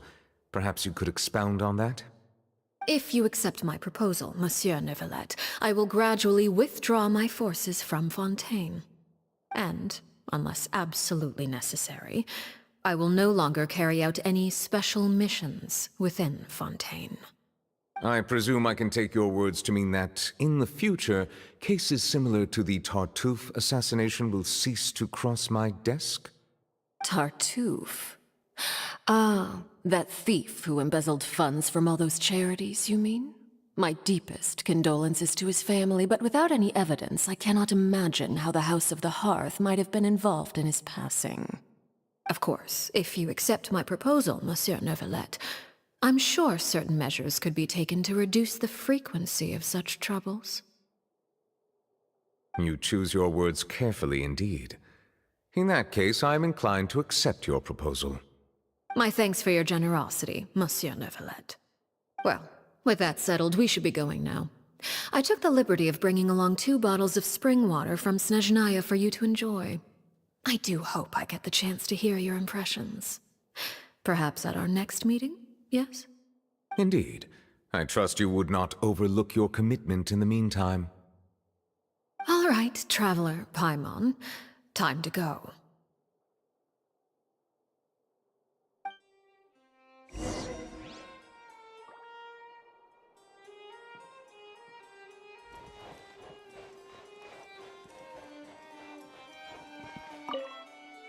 I believe I've told you before that my emotions easily resonate with those of others. Yet in the few meetings I've had with that Harbinger, I haven't been able to sense any aspect of her emotional state. Her mind is like a still body of water. Who knows what darkness lies in its depths, and the lack of ripples on the surface gives nothing away. It's unclear whether this is her natural state of being, or whether it's an incredible strength of will that gives her the ability to master her emotions. Either scenario, however, suggests she is a very dangerous individual. I do not expect an explanation as to why you two are by her side. Whatever your reasoning, I...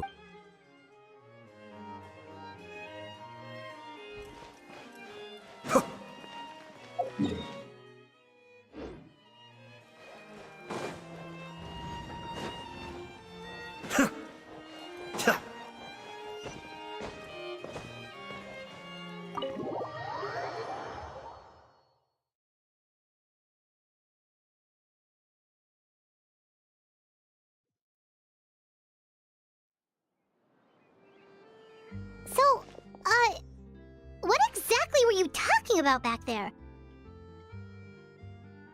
Paimon only heard you mention some rivers, a large body of water, and then some kind of irrigation scheme.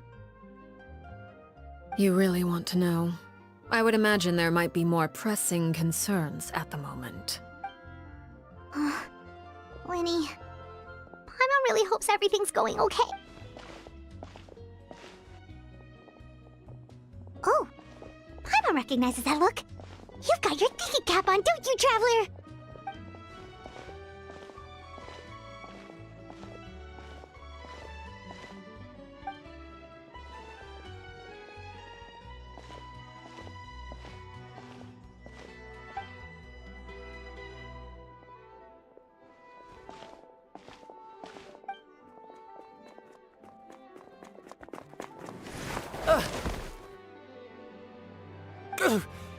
Oh, shoot. Are you alright? Oh, jeez. I'm so sorry. I was so focused on selling these papers, I wasn't looking where I was going. Well, let me make it up to you at least. Here, take this paper. On the house.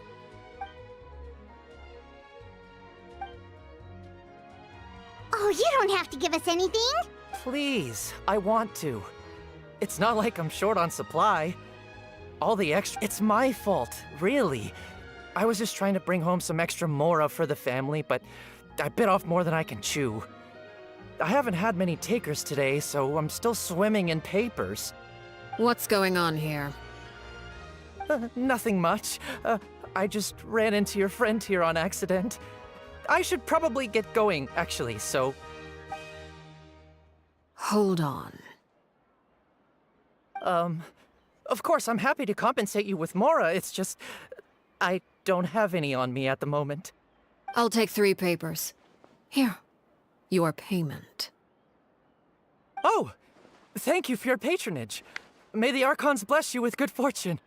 If only I had the chance to run into such generous customers every day. I should probably just take on a smaller inventory though, right? I'm getting married soon, so sometimes it's hard to not get ahead of myself. Anyway, I should head out. Goodbye! Well, now that my affairs are settled, we should take the boat back to Poisson. We've even acquired some light reading to enjoy along the way. Actually, why don't we stick around for a little longer. Paimon just realized how hungry she is. She can't head back to Poisson on an empty stomach.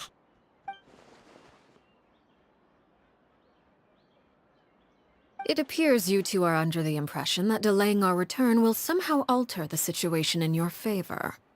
I'm sorry to ruin your fantasy, but your efforts are meaningless. That being said, I could be persuaded to give Linny some extra time. I just have one condition. If you agree to my request, I'll even answer some of your questions. You're quite curious about Clairvy, are you not? And my relationship to her. Wait, why are you being so generous all of a sudden? You're not gonna ask us to do something bad, are you? You overestimate yourself. You don't have the talent for bad things. Then what can you possibly... The most important consideration in a negotiation is that both sides receive something they want. Demands and threats only get you so far. Wonderful. Here it is. When the time comes, make the choice that you deem most appropriate in the situation, and lend your help to the House of the Hearth. Okay, sounds normal enough. But what do you mean, when the time comes? When is that supposed to be? That is for you to decide. Then we have a deal. Follow me.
What is this place? Somewhere long forgotten by everyone. It used to be a grand building. No one comes here anymore, nor does anyone care about what once happened here.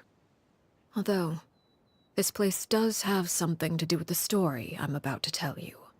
It was before I became a Harbinger, and before Linny and the others joined the House of the Hearth. Due to certain events, I first killed Clairvy and then her mother. And this is where it all happened.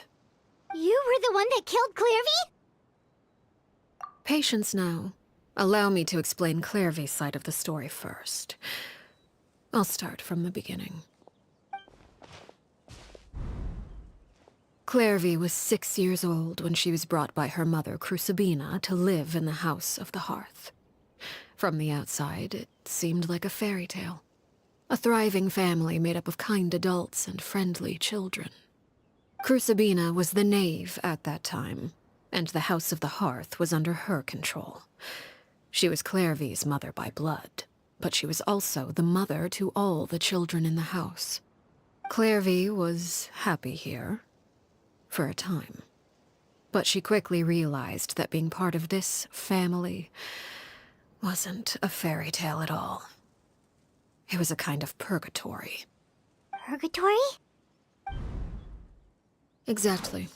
The House of the Hearth takes in war orphans from all over Tevat. But as for how to raise them, that depends entirely on the person in charge. Crucibina came up with a novel idea. She would teach the children to fight, force them to duel each other, and then crown as the king of the house the child who proved themselves most worthy of inheriting her title. It's difficult to estimate the number of children who died or were maimed in the process. There's little I can say about the ones who died. The ones that emerged with permanent injuries, on the other hand, well, they still served a purpose.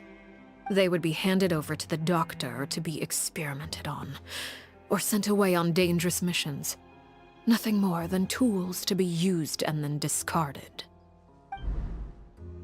So those were the experiments Clairvy was talking about. But what actually happened to her? You said that Clairvy was Crucibina's daughter, so if Clairvy tried to convince her to stop what she was doing, Crucibina probably would have listened, right? Despite being Clairvy's mother, Crucibina cared little for her daughter. She forced Clairvy to join the House of the Hearth only as a means to demonstrate her own impartiality as a mother, to prove that she treated all her children equally. Clairvy did try to convince her mother to change her ways, but it was to no avail. After her efforts failed, the only other option was to rise up and try to fight back. Unfortunately, the other children had already been thoroughly indoctrinated into the illusion of happiness Crucibina had created. Of course, there was one exception. Someone Clairvy's age who knew the truth about the House of the Hearth. Her name was Peruere. Wait, the friend that Clairvy mentioned? Friend, huh? I suppose we can call her that for now. Clairvy was a cheerful and passionate person with a tenacious spirit. Peruere, on the other hand, was rather cold-blooded. Her cold-blooded nature allowed her to see through Crucibina's facade. Yet, it was also this cold-bloodedness that prevented her from acting against it. At least at first. While Clairvy longed for freedom, Peruere was convinced that, amid all the fighting and violence, she would make it until the end. Despite their differences, the two became fast friends, united by their knowledge of the truth. Clairvy told Peruere that she hoped to create a real family, where no one would be killed or sacrificed. There may have been a certain naivete to her ideas, but Clairvy proved her determination many times over. She tried countless times to run away, ask for help, or expose the truth. But her efforts only earned her beating after beating. The only thing that kept her going was her strength of will. Even with her body racked with pain, she would still stand on her tiptoes and open the window at night. She and Peruere would look out at the moon together, a fierce longing for freedom shining in her eyes. But one day that light simply vanished. Oh no. What happened? Her hopelessness resulted from a culmination of things. 10 years had passed. 10 years worth of failure after failure. She and Peruere weren't children anymore, but finding any chance to escape still seemed as hopeless as ever. It was during this time that Peruere suggested a new plan. If escaping was out of the question, why not take down the very person sitting on top of this throne of lies? Mother herself. Clairvy rejected that proposal. She claimed that, as a famous harbinger, Crucibina possessed an unimaginable amount of power. Trying to kill her would have an incredibly low chance of success. Clairvy never gave another reason, but Peruere could see it written all over her face. Clairvy still thought of Crucibina as her mother. Killing her own flesh and blood was a line she couldn't bring herself to cross. If she couldn't escape and fight back, then only one option remained. Precisely. Death was the only way that she felt she could be free. It happened during a duel. When she arrived at the dueling ring that day, her partner turned out to be none other than Peruere, the very person that had stood by her side all those years. It was a fierce battle. But ultimately, Clairvy decided to let Peruere end her life. From that moment on, Peruere's journey was one written in flames. When the rain finally came and washed it all away, there she stood, the sole victor in Mother's endless game of slaughter. A trail of corpses strewn across her path to success. It was the very result she had predicted 10 years prior. Even then, she believed she would make it until the end.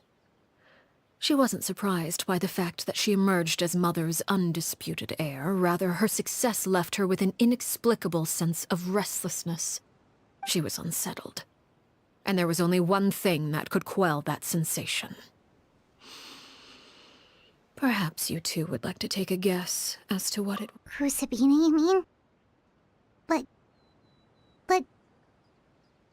Correct. This is the place where Peruware killed her best friend. A mere year later, this is also the place where she fought tooth and nail to kill the mother they shared. The moment she acted, any conception of what was right or wrong ceased to matter. It's one of the principles of the house. Only those who survive get to write the rules. Peruware won the battle, and became a harbinger herself.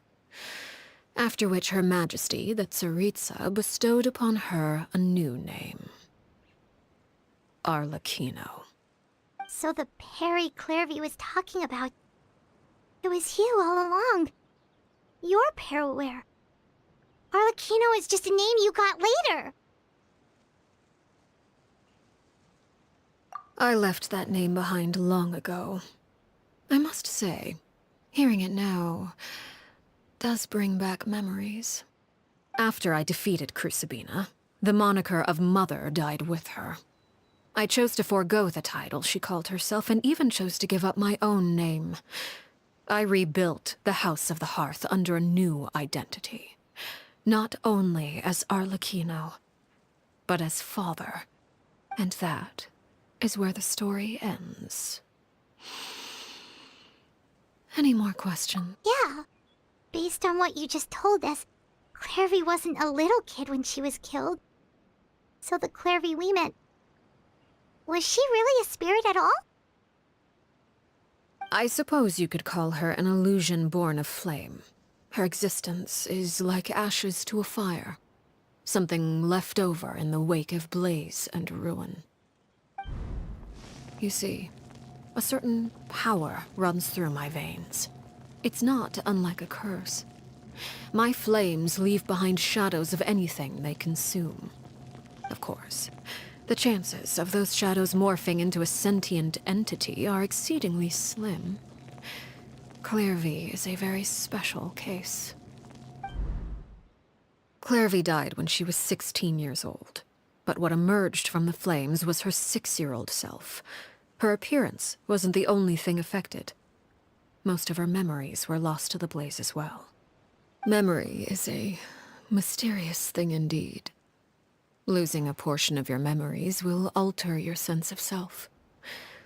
Lose 10 years' worth, however, and it would be like living in the past. Like returning to a version of yourself that never grew up. No wonder Paimon got such a weird feeling when we were talking to her. Perhaps I should put it this way. Clairvy is someone trapped in time. It may seem like she exists with us in the present, but she truly lives in the confines of her own past. So if all of that is true, then you must have known about Clairvy for a long time. Indeed. She's a rather volatile and unstable entity. Sometimes she would look after the children. She's even saved some of their lives. But other times, she would hide from me and become obsessed with revealing the truth about the house to anyone who will listen. Shadows don't have the capacity to learn or grow. Any new information they encounter is quickly forgotten over time. Your attempts to expose Clairvy to sunlight. They failed, yes? The reason is actually quite simple. In Clairvy's mind, the house is impossible to escape, and it is this very perception that traps her there. But no matter. All I have to do is kill her again, and all will be resolved. I don't anticipate so much as a single speck of ash will be left behind this time. Wait! Paimon can understand why you might want her gone, but isn't there another way? So what if she's trapped in her 6-year-old self? She's still your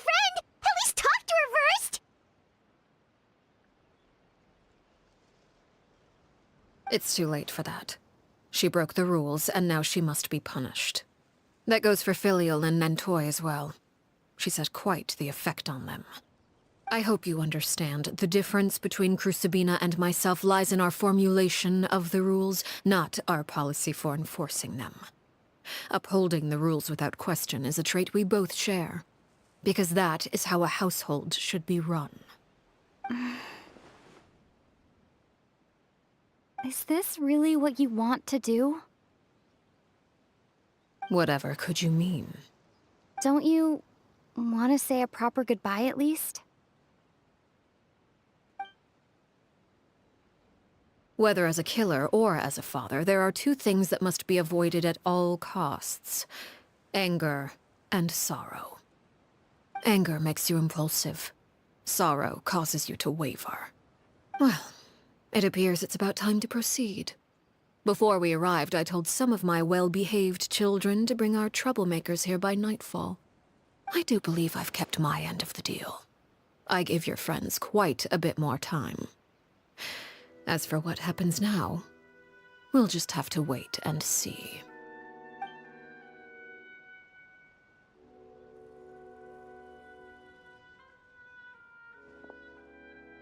Here they are, Father. You gonna execute him? Seeing something like that would actually be a first for me. Lenny!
I'm sorry. I heard about how you helped buy us more time. But I still failed. I couldn't find a way to fulfill her wish. Huh? Are you... Perry? Indeed, it's been a while, Clairvy. Perry! Shh. Stay right there. I'm sorry to postpone our reunion, but first I believe certain scores need settling.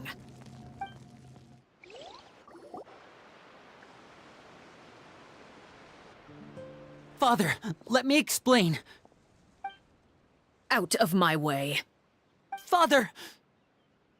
You chose to conceal a threat to the house. And for that, you must be punished. Overall, however, I suppose your wrongdoing is hardly the most egregious of the bunch, so I'll deal with your punishments later.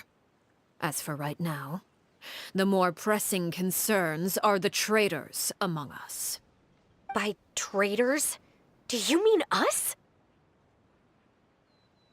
Father, let me explain. We didn't mean to... Fultz, why don't you share what you heard? Yes, Father. Secret Midnight Meeting number 3. Participants, Filial, Nantoy, Sato, Toddy.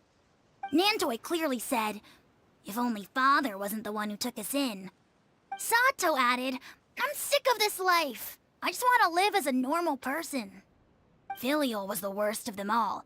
She called us crazies and said a bunch of mean things about Father. I did not! You're You're lying! Foltz is trying to frame us! It's not like I'm the only one who heard those things. After that, you and Toddy and a bunch of other people started talking about Clairvy. You were using all those things Clairvy brought up as an excuse to question Father. We're birds locked in a cage. The only way out is to destroy it. That's what you said, wasn't it? You little... You just want me gone, don't you? What did I ever do to you, huh? And you, Sheplo, have you forgotten who stood by your sickbed, watched over you, and changed your dressings? Come on, let's hear it then. What's your reason for all this?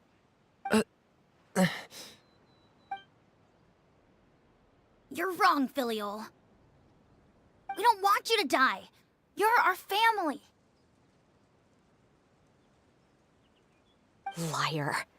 You wouldn't be doing this if that were the case. So why? Why have you backed us into a corner? We all live in the House of the Hearth. You know the type of work we do, Filial. A single betrayal can cost dozens of us our lives. It's not like it's never happened before. That kind of thing is hard to forget. That's why the House of the Hearth cannot tolerate any form of betrayal. Ever since we came to Poisson, you've had 7 secret meetings. A lot of the things you talked about really crossed the line. You've been spying on us for half a month? Wait a second. Now that I think about it, the move to Poisson was just a way to make it easier to spy on us, wasn't it? Because we were all in one place. You've had this planned all along. Filial, Nantoy, I'm sorry. I owe you both my life. I owe Clairvy too. If it weren't for all your help after I got poisoned, I wouldn't be standing here today. If this were any other situation, I would do anything to repay that kindness, even if it cost me my life. But rules are rules. I'm sorry. My hands are tied. Why? Why? That's enough, Filial. We made a mistake, and we should own up to it. We broke the rules, plain and simple. And now we have to face the consequences. I'm sorry, Sheplo. Foltz. I'm sorry, Father. We accept our punishment. Chapleau, according to the rules of the House of the Hearth, how should these traitors be punished? All those who betray the house pay with their lives. And so it shall be.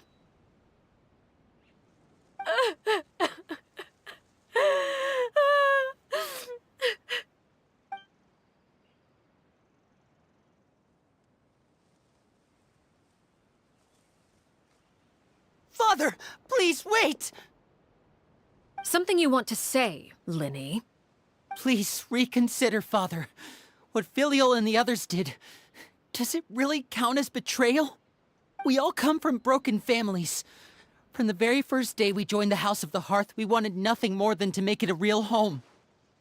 But the truth is, none of us know what a real home should look like.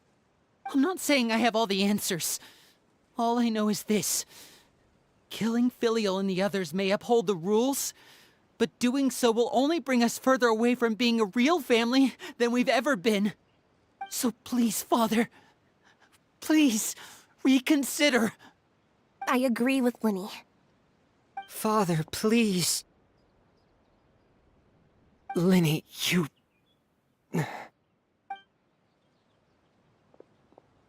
I also agree with Linny.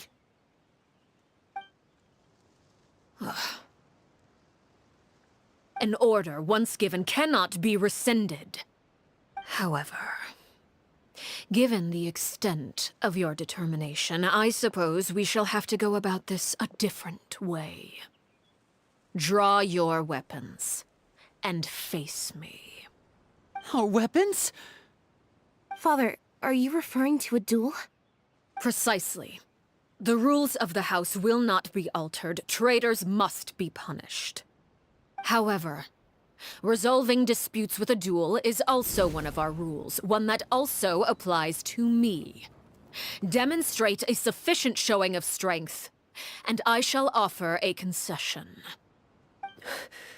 Wait. Beat Father in a duel? Impossible. Father is way too strong, even for Lenny.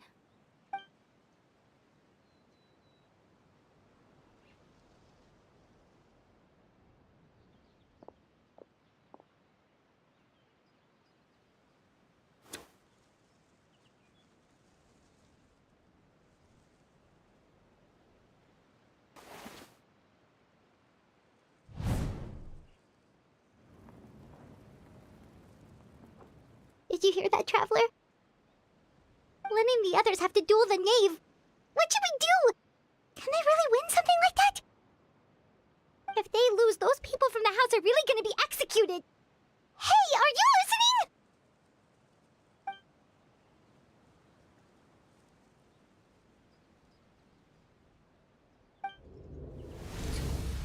Don't you want to say a proper goodbye at least? Anger makes you impulsive. Sorrow causes you to waver.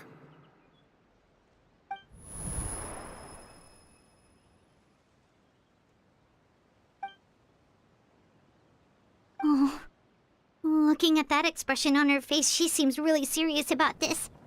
Guess that means there's no chance she's throwing the duel on purpose, huh? When guests are around, families are often on their best behavior. And when the time comes, make the choice that you deem most appropriate in the situation, and lend your help to the House of the Heart. What's wrong, Traveler? Hey, where are you going? Traveler?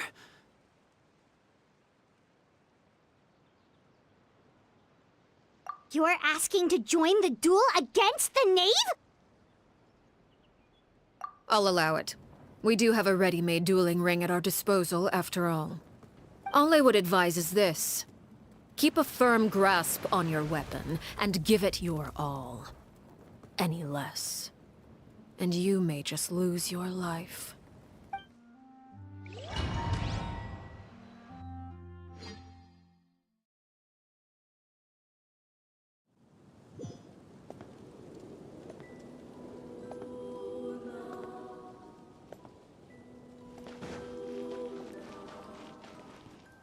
Spare your energy. Running is a...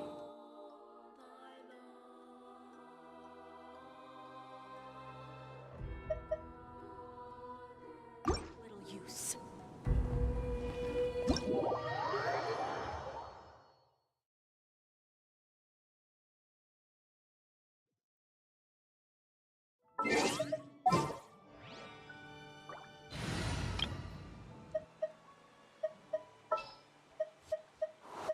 All is accounted for.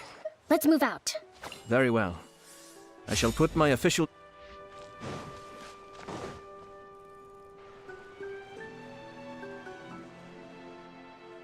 Father, Out of my way. Father! You chose to conceal a threat to the house. And for that, you overall have... By traitor? Father, let me explain. We didn't... Faults. Yes, Father. Secret midnight meeting. Nantoy clearly saw to at Filial was the worst of them all. I did not! You're... It's not like I'm the Werber. You little... You just want me gone, don't you? What did I ever do to you? And you, Chaplo? You're wrong, Filial. We don't want you to... Liar. We all live. A single betrayal can cost. That's why the House of the Hearth can... You've been... Filial, I owe you both my life. If this were any... Why? That's enough, Filial. I'm sorry, Chaplo. Chaplo, according to the rules... All those who betray the... And so it shall be.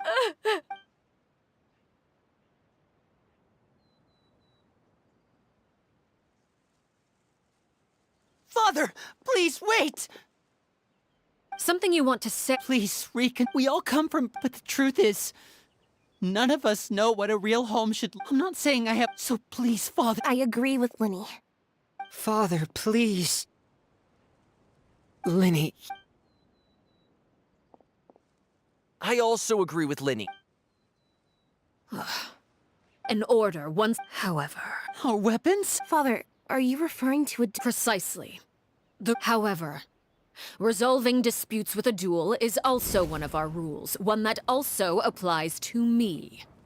Demonstrate a Impossible.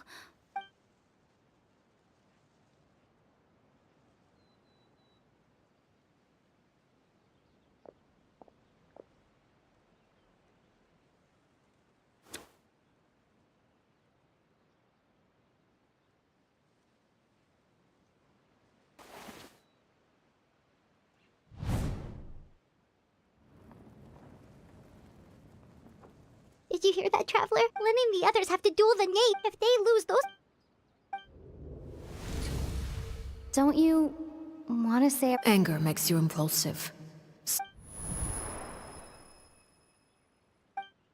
Oh. Looking at that expression on her face, she seems really serious about this. When guests are around, families are often on their best. When the time comes, make the choice that you deem most appropriate in the situation. And lend your help. What's wrong, Traveler? Hey, where are you going? Traveler? You're asking to join the duel against the knave? I'll allow it. We do have a ready-made dueling ring. All I would advise is this. Keep a firm grasp on your weapon, and give it your all. Any less.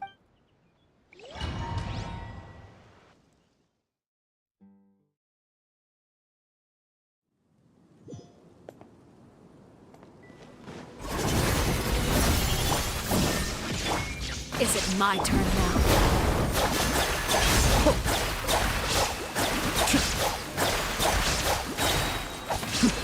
The depths beckon.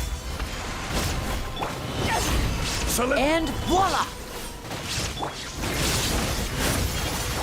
Now that's more like it. Is it my turn now? With the fall This of is darkness, destruction shall rise. Gather! Are you all right?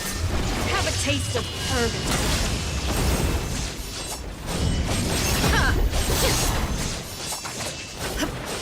With these rising Illusion flames, Transcend all constraints.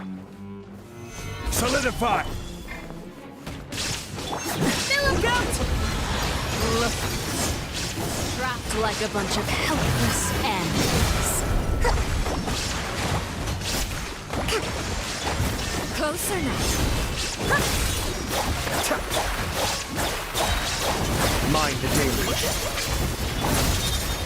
And voila!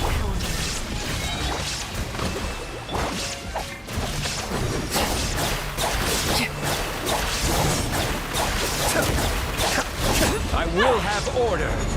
Not bad. You've proven to be a Illusion worthy shattered. opponent after. Inazuma shines eternal. Are you all right?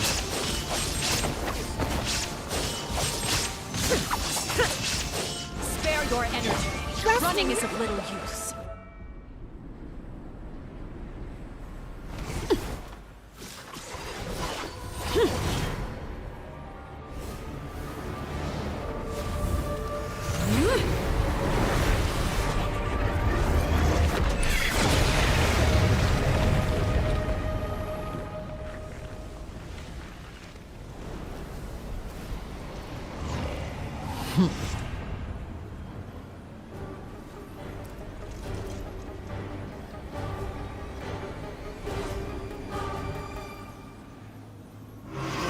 Kindness has been seared away. My blade is all that remains. Gather! Shine down. Covenant of the Deep!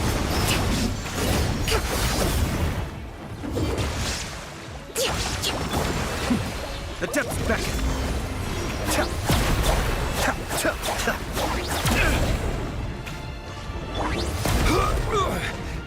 Order guide you. There is no escape. Now's our chance! Over here!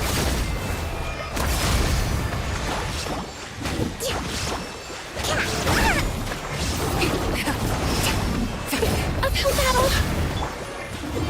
Solidify! Shine down! Watch out for Father's movements! Look out!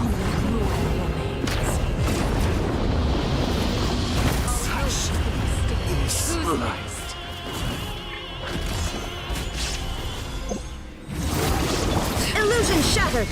Torn to oblivion! Now's our chance! Over here!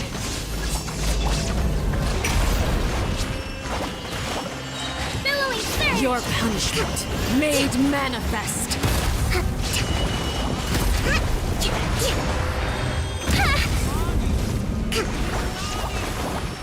Sometimes. Watch out for Father's movements!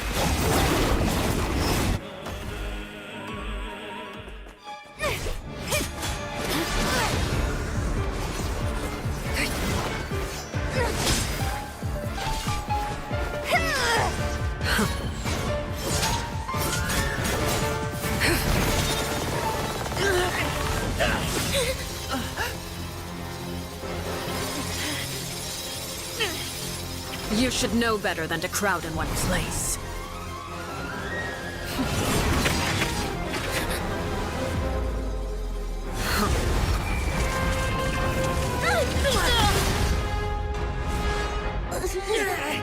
Oh, I know. No! I'm sorry, Father!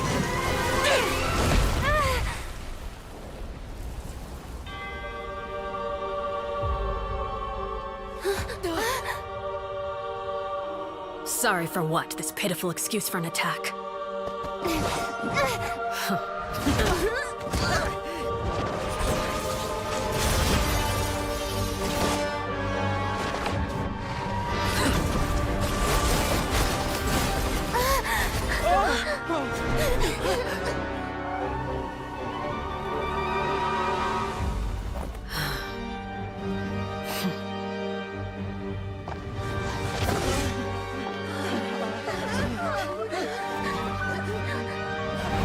Father, no!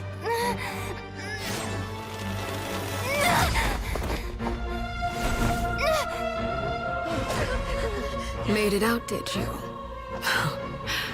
You're stronger than I expected.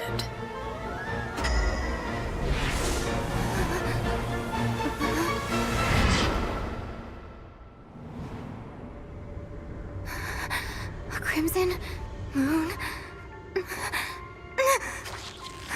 I can't move.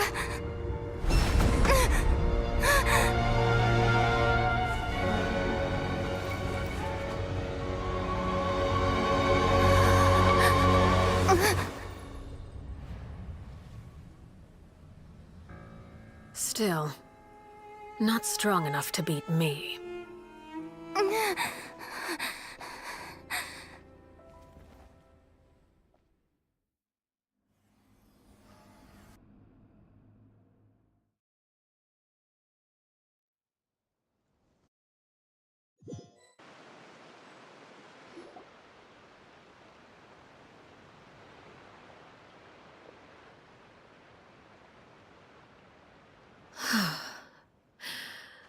I believe we can end things here. It's not often that we get to enjoy the company of guests, after all.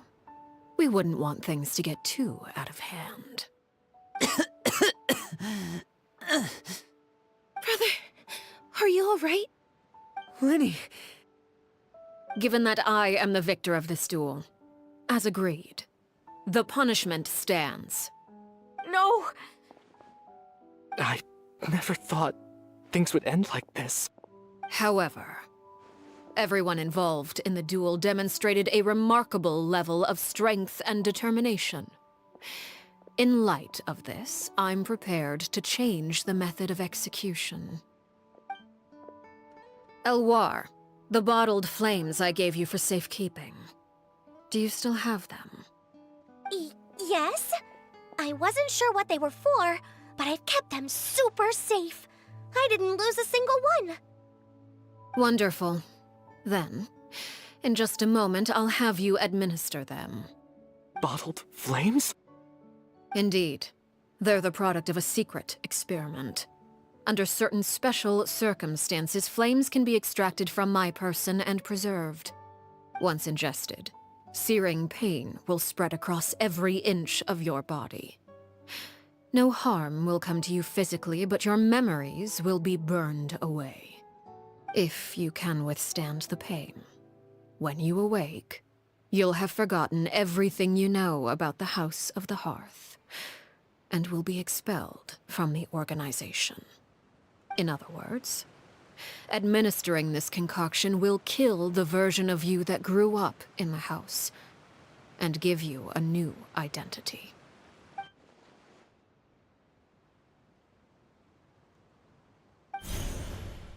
Memory is a mysterious thing indeed. Losing a portion of your memories will alter your sense of self.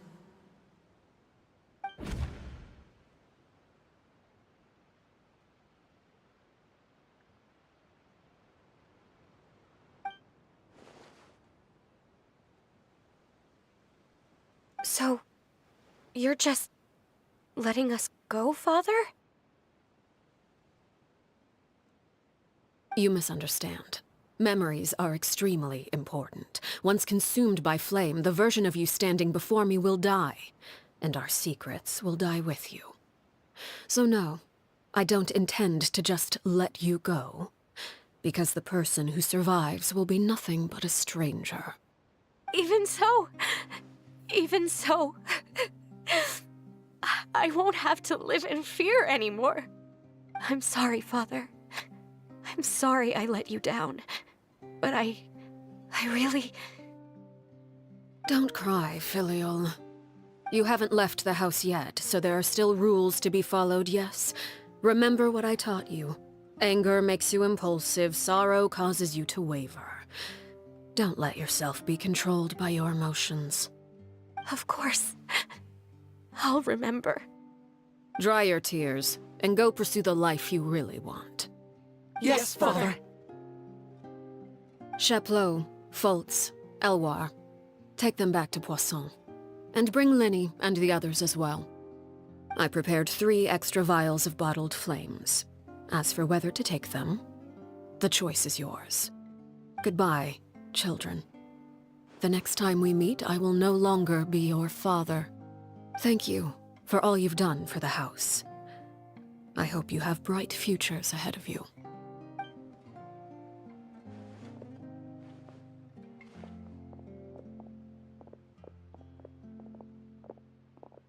Father.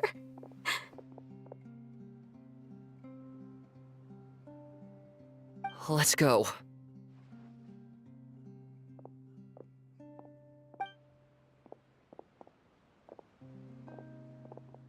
Here, grab my arm, Linny.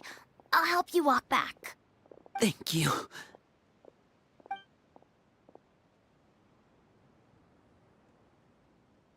Clairvy.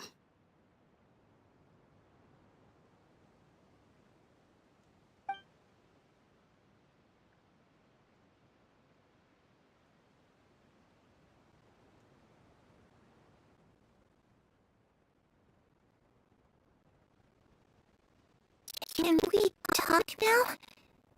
I've been waiting for such a long time. You really are Harry, aren't you? I haven't seen you in so long. How come you grown up? Wait, did I somehow travel to the future on accident? Or am I dreaming? What a long dream. Neither.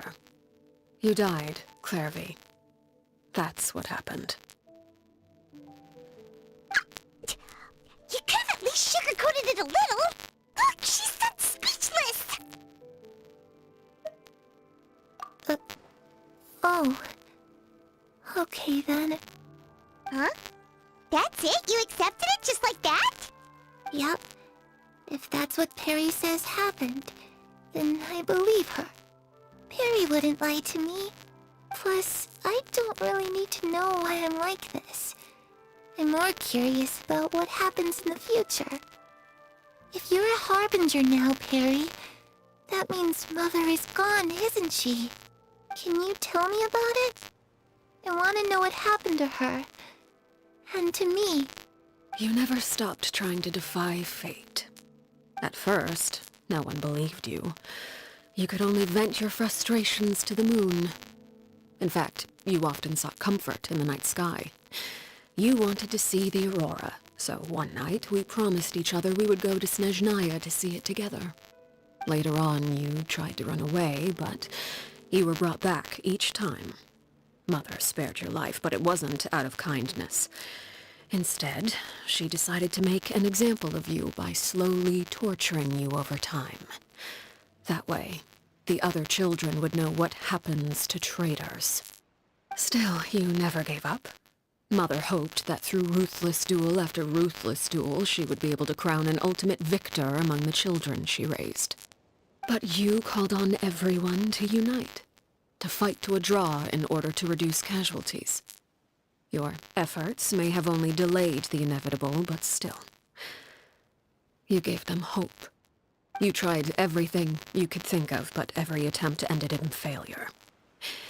Still, you never turned your sword on Crucibina, and you never turned it on me. On that gloomy day, you told me, "For the last 16 years of my life, I've done everything I can to fight for freedom. But now, I realize that the only freedom I truly possess is the freedom to choose to die." I never imagined I would say something like that. I must have been feeling really worn down. But somehow, I still think I understand. According to Mother's plan, only one of us was going to make it until the end. And I always hoped that person would be you. If I could do it all over again, I still don't think I would make a different choice. Even when I first met you, I knew you'd be able to do what I couldn't. Is that so? Even now, I'm not sure I truly understand what kind of freedom you were trying to pursue. But as the head of the House of the Hearth, and as the children's father, I've tried to give them the most basic of freedoms. The freedom to choose their own fate. It's something I discussed with the Eudex of Fontaine. The children who want to leave the house will have their memories wiped clean of all secrets pertaining to the organization. In return, they will be allowed to live a normal life in Fontaine without being prosecuted for their past. Of course, I won't simply hand freedom to them on a silver platter. They have to fight for it and prove themselves worthy of it. Only freedom that is earned has true value. That's more than enough. That's exactly the kind of life I was fighting for. You know, Perry, I think you're a pretty amazing king, and a really great father, too. I'm really happy that you're the one who took over the house. I guess I do have one regret, though. I still haven't seen the outside world. Well, it just so happens that our dear guests over here have been to many nations and traveled to countless places. Perhaps they would be willing to tell you what the outside world is like. Really? Of course! We've traveled all over the place. We've got so many stories, we could probably talk your ears off for 3 days straight!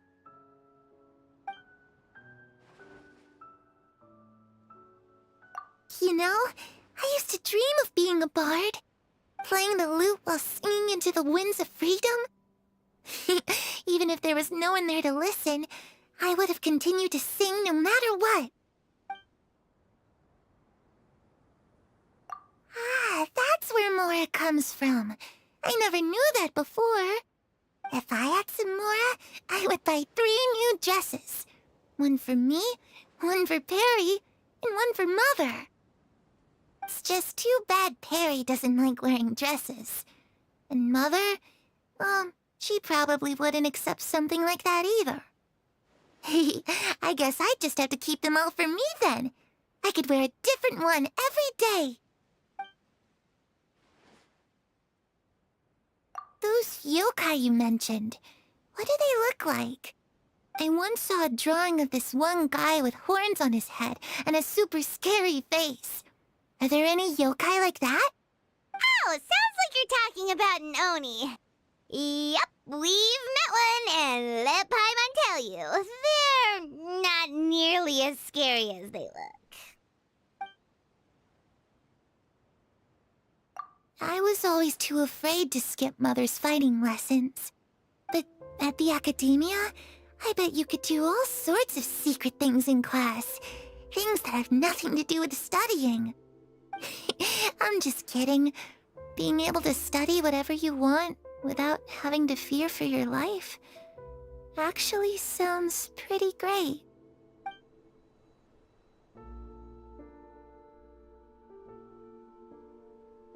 The situation was super dangerous. Lenny and Lynette were accused of committing a crime, and they were going to have to stand trial at the Opera Epicles. Oh no, that must have been hard for all of you. What happened next? Don't worry, we were able to turn the situation around super quickly, all thanks to Detective Paimon, of course. How'd you do that? Come on, tell me. Okay, so it was like this. After the failed magic show, we rushed to the scene and...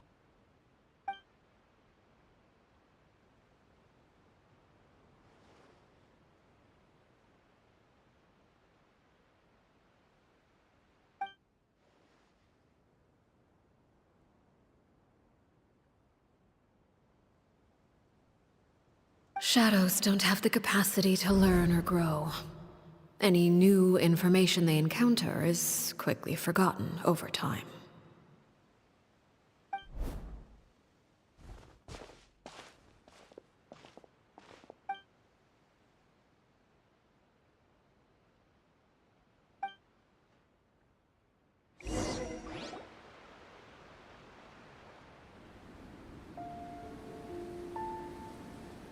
Clairvy, you've worked tirelessly from the shadows to overthrow the House of the Hearth.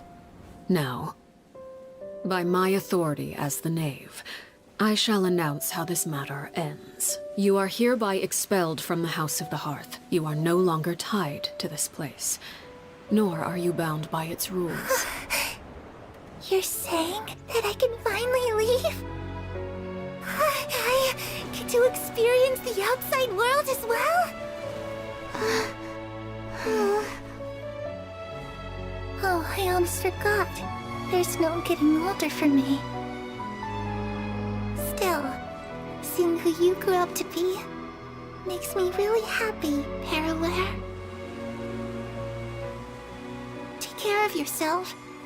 Goodbye. May we meet again someday.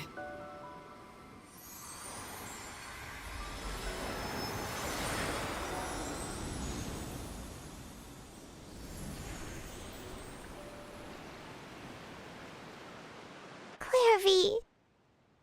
She left so soon. Paimon didn't even get to finish her story.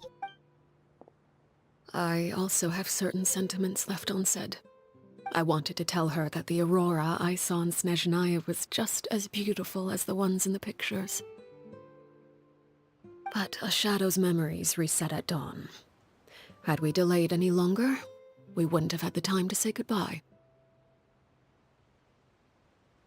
Whatever regrets may linger, let them be lost to the coming of a new day. Father? It's Linny! Hey, Linny!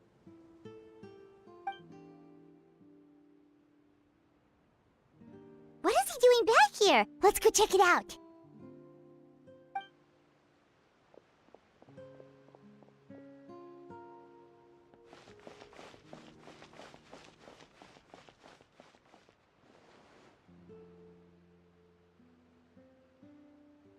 Father, the bottled flames have been administered. Filio and the others have left the house. And you? What have you decided? Thank you for giving us that choice, Father. But we never wanted to leave the house. It's the only home we've ever known. Lynette and Fremine feel the same way. They're recuperating back at the Hotel Bouffe d'été. But I decided to come back and tell you where we stood. I'm sure you're well aware of the expectations I have for you. I want you to follow in my footsteps and become the next king of the house. Yet you seem to have different ideas. I must admit, I'm rather surprised by your decision to stay. There's nothing wrong with choosing to live a quiet life. Leading this organization is a heavy responsibility, one not so easily carried by someone forced onto the throne. I just never understood what you saw in me. What made you believe I was deserving of that throne? You're brave, talented, and, most importantly, you cherish your family. You would do anything to protect them, even if it costs you your life.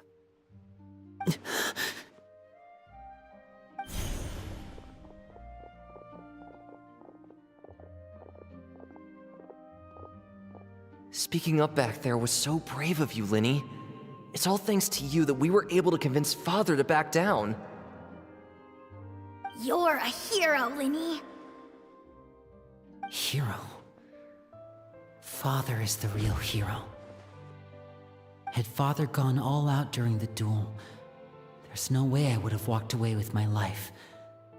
She must have had it all planned from the beginning, from the very moment she suggested a duel. I'm not deserving of that title. I'm not strong enough or smart enough. You're wrong. In my opinion, all you need to be deserving of the throne is conviction and the necessary strength to act on it. We may have different ideas of what it means to be a family, but you can hardly be said to lack conviction. What you truly lack is strength. For someone of your talent, though, that's something that will come with time. Even without that strength, you still chose to face me in a duel, even though the odds were stacked against you. That capacity to honor your convictions is what I truly see in you. Father. No one knows what the future holds, what tragedy or triumph may be in store. Being at the head of this organization requires the strength of will to face whatever comes. Caution will only hold you back. If reaching a certain standard were required to go after what you want, I would never have succeeded in killing my predecessor. Back then, there was still a considerable gap between our abilities. Strength may decide the ultimate victor, but those who let a lack of strength dictate their decisions or undermine their convictions will never be worthy of the throne. I understand, Father. Thank you. Children must grow up to surpass their parents. Only then can a family continue to flourish. The road ahead is not an easy one, so I'll ask you one last time. Are you certain you want to stay? You've done so much for me, Father, and that kindness must be repaid. Plus, with Project Stuja at hand, there are many dangers ahead, and I, for one, don't intend to back down. Protecting my family at all costs. That's my conviction. Then you're welcome to stay. As for Project Stuja, you need not be too concerned. If those cowardly businessmen and heartless dignitaries try to take us down, I'm prepared to teach them a lesson. Having members who longed for the light was our organization's last weakness. With those members no longer among our ranks, the House of the Hearth is like a spider hiding in the shadows. We need only wait for our prey to come to us. At present, our imperative is to use their plan to our advantage. In doing so, a crimson moon shall rise amid the frigid blizzards of winter. No demonstration of loyalty shall go unrewarded, and no sacrifice shall be in vain. As for the two of you, whether we meet again as friend or foe, I'll remember the camaraderie we shared in this moment. No matter how arduous the journey ahead, I hope we both reach our desired destination.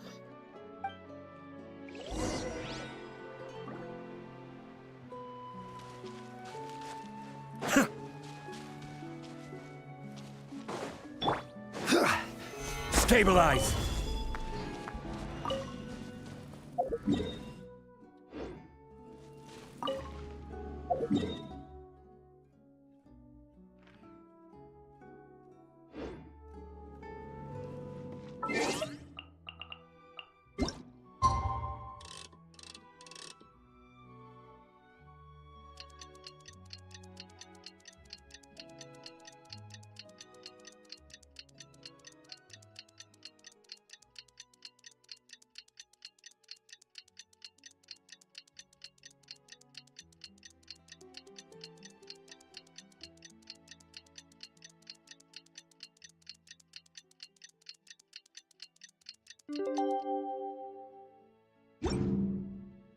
Every journey has its fun. Didn't Linny say that Lynette and Fremine were recovering at the hotel booth?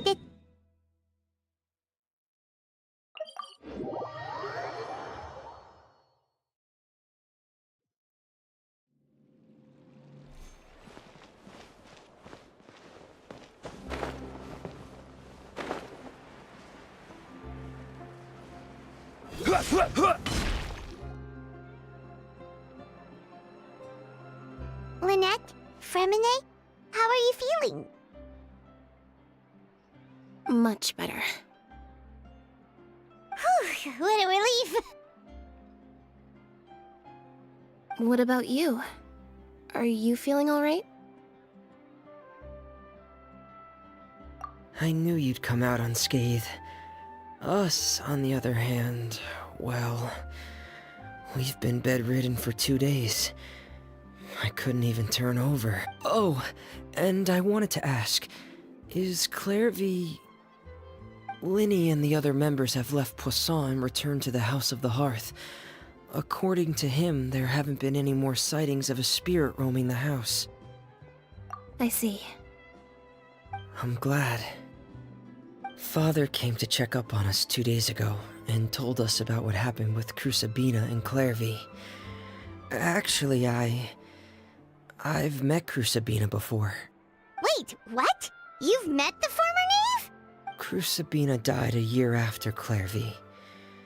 It was during the year between their deaths that I joined the House of the Hearth. Crusabina had an extremely cruel and radical way of doing things. While she was alive, the atmosphere in the house...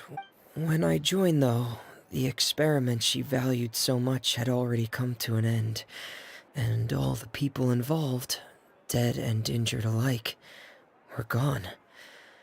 Crusabina never talked about the past with us newcomers. A couple of months after I joined, Father killed Crusabina and burned all her files. With that, the names of all the people subjected to her experiments, Clairvy included, were lost to the flames. Father took in Lenny and me a couple months after that, but she never mentioned anything about Crusabina or Clairvy. It really seems like something she was planning to keep to herself. The last time you talked to her, did she mention why she kept it a secret for so long? She said she didn't want us to be affected by the darkness of the past. She was worried we'd develop a false sense of gratitude towards her if we knew about it.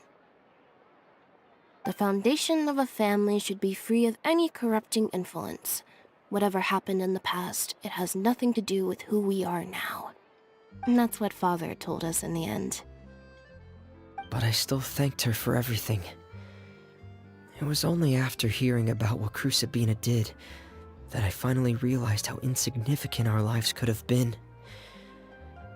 The members of the house meant nothing to her. If Father hadn't taken over the House of the Hearth, I probably would have already... Father rarely brings up the fact that she saved us. She doesn't believe that being indebted to her should be what ties us together. But even if we didn't owe her anything, we would still choose to stay. Because this is our home. We may have arguments or times when we feel wronged. Some people may even choose to leave. But as long as Father is here... Whether the path before us is bathed in sunlight or shrouded in shadow, we'll follow Father wherever she chooses to go. So I wanted to say thank you for helping us make it through this crisis. Without your help, we could have lost a lot more along the way. Oh, we didn't do anything, really. Of course. You're welcome anytime. Are Filial and Nantoy okay? I actually saw them at a cafe this morning. They didn't recognize me. From what I could tell, they were drinking coffee and talking about one of the They seemed happy. If I had to take a guess, I would say they finally found the kind of life they...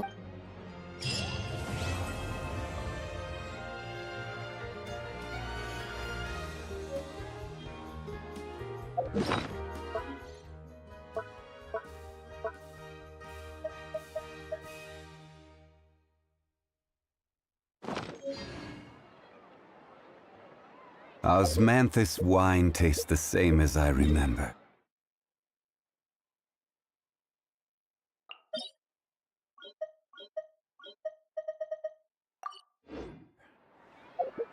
But where are those who share?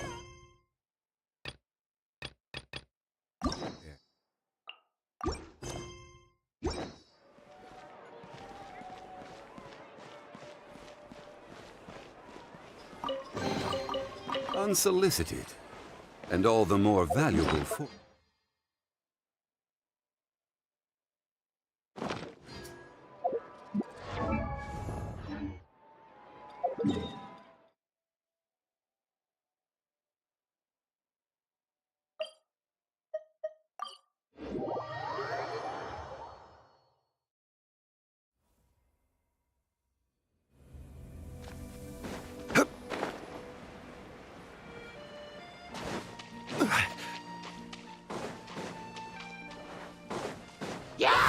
Solidify! Hold the line! Cascade!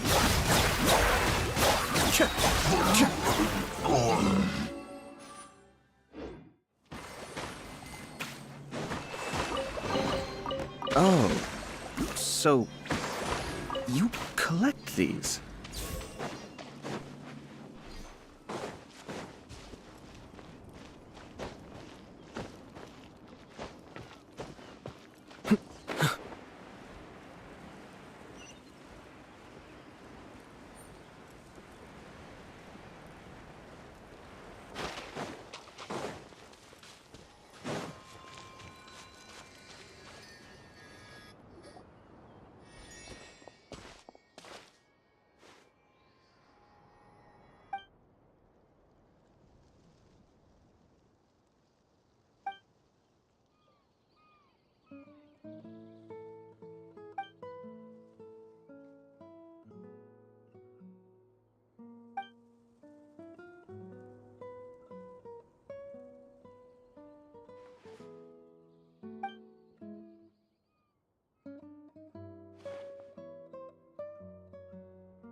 There is no escape! Rest and rebuild!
Cascade!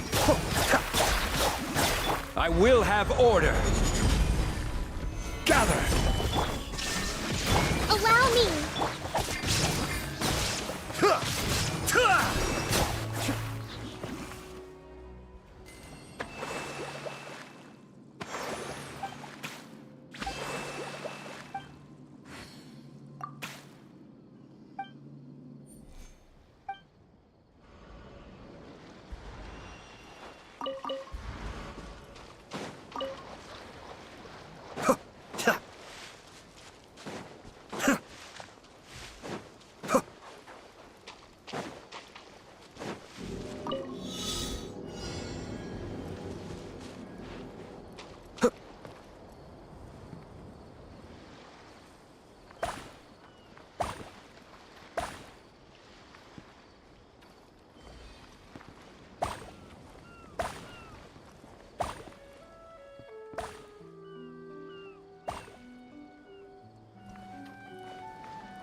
Ridiculous ravings enough.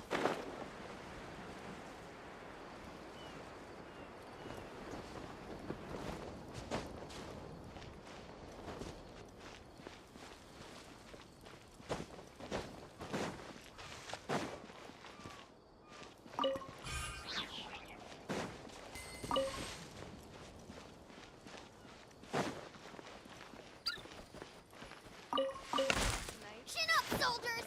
Look to your equipment. Don't lose them again.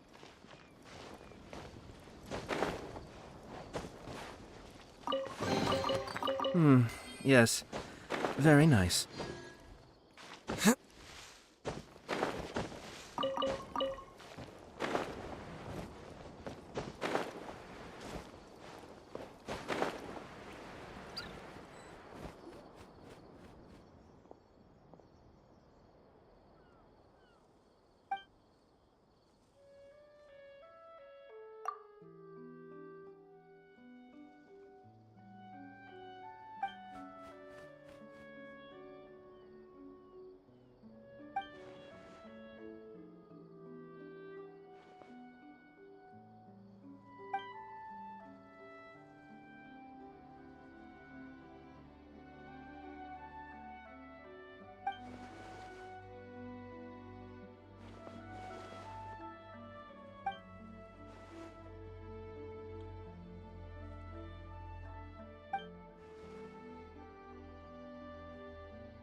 All yours, should you have a use for them.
Oh.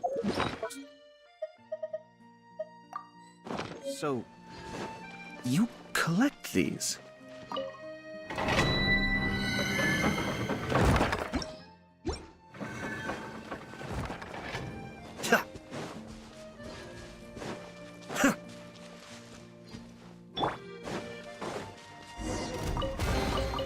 Unsolicited. Solidify! Illusion shattered! Hold the line! Kamisato Art. Suiyu! Inazuma shines eternal!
This is order.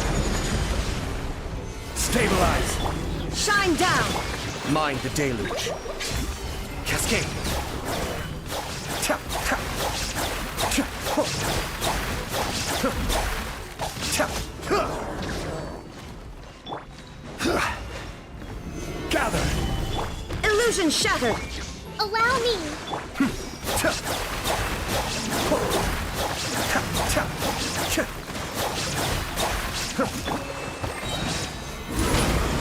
I will have order. Turn! Bring refuge! Rest and rebuild!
Oh, so you collect these?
Allow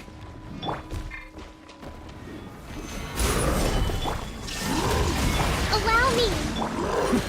Adept back! Cascade!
Oh, so you collect these?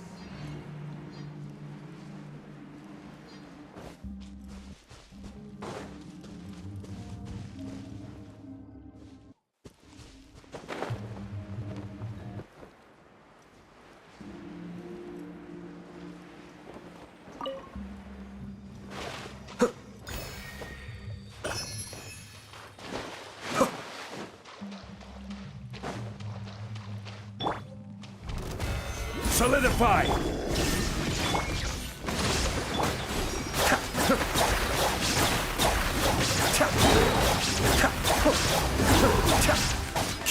Kamisato Arc!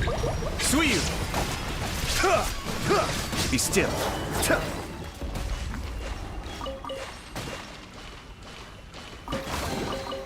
All yours, should you have any use for them.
Shine down!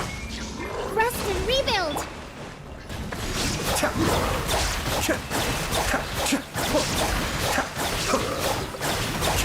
This is order.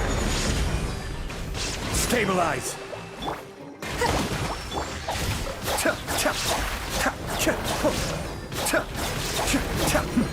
The depths beckon. There is no escape!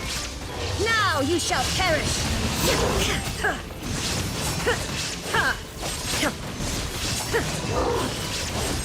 Illusion shattered!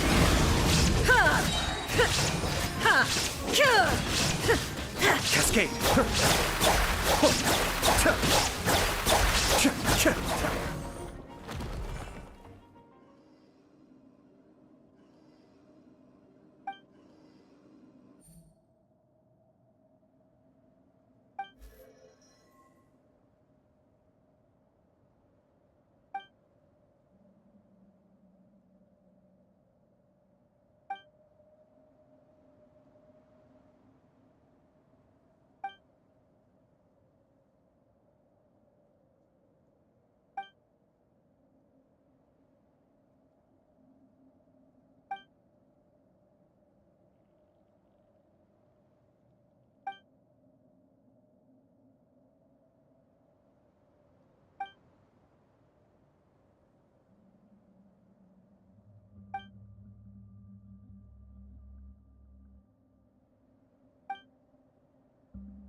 Yes.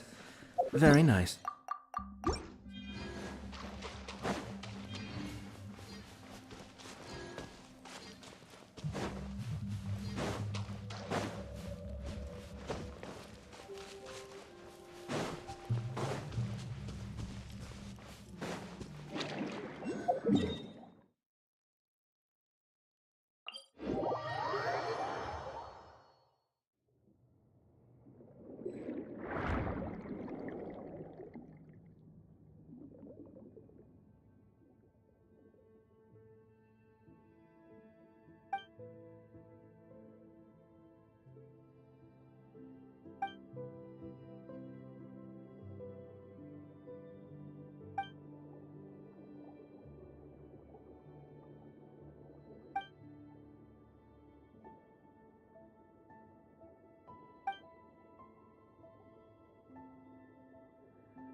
Osmanthus wine tastes the same as I remember. But where are those who share the memory?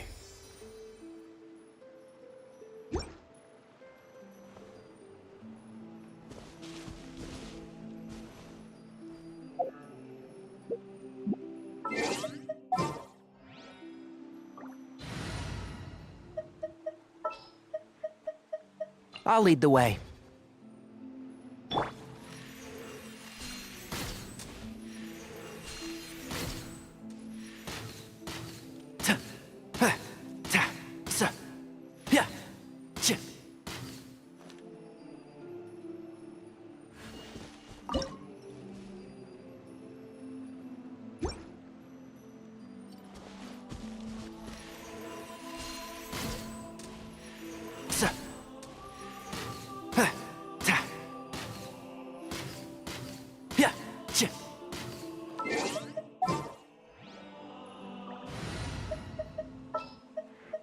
What are my orders?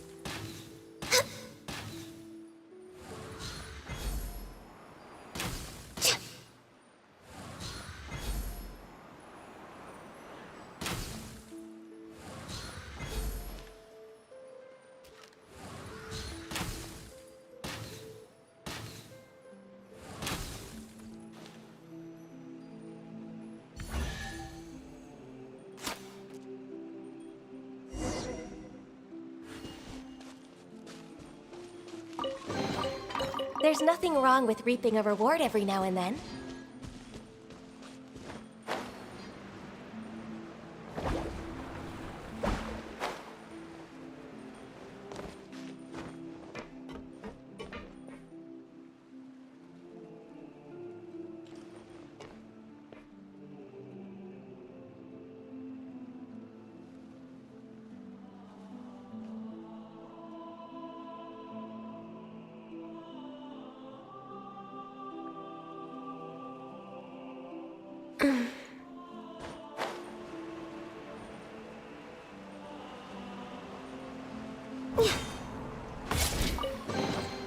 Perhaps whoever left these behind was also fulfilling a contract.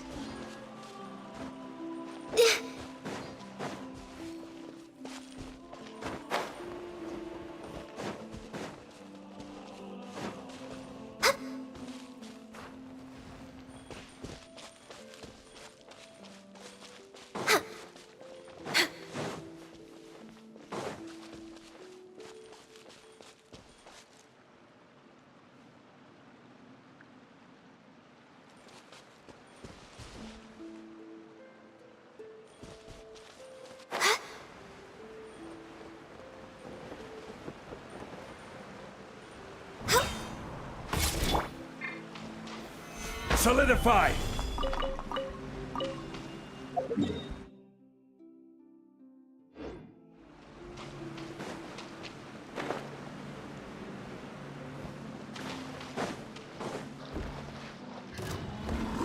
Gather!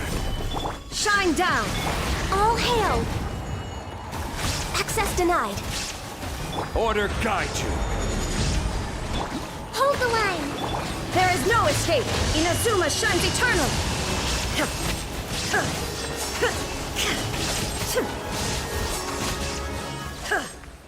Illusion shattered! I will have order. Solidify!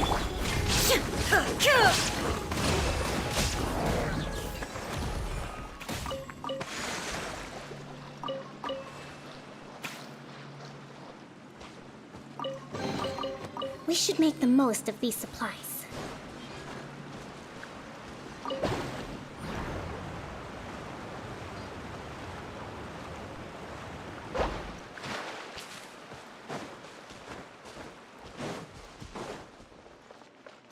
Let's move out.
There is no escape! Allow me! No touching!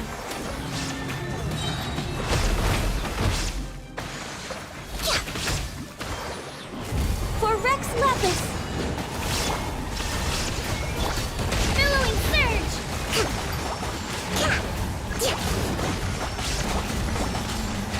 Hold the line! Stabilize! Shine down!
Gather!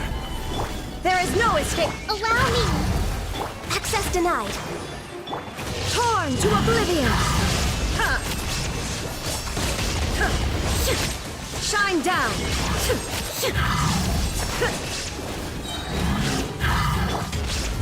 Solidify!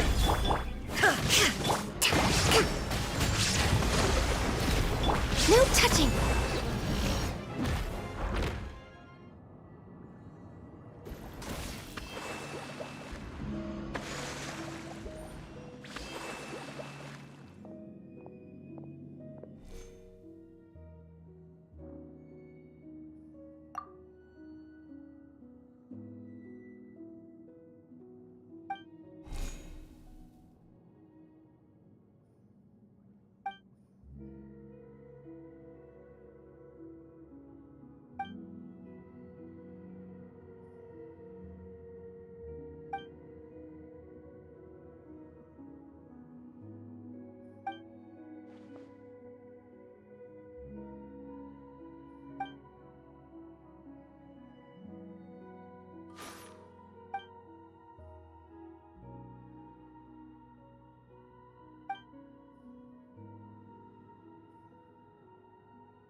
There is no escape!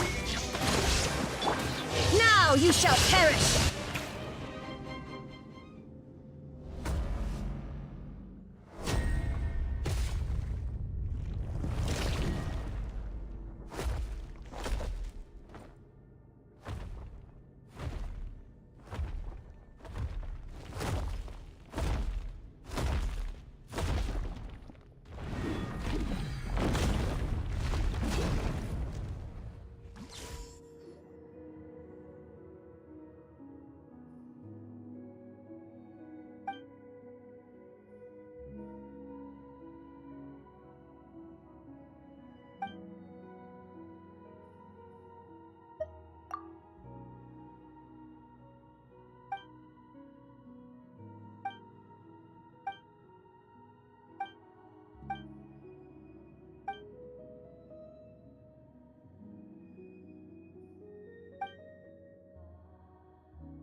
I'll tell This is you. all great, but have you heard any, weird noises recently?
Is this order bell?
You got a side job for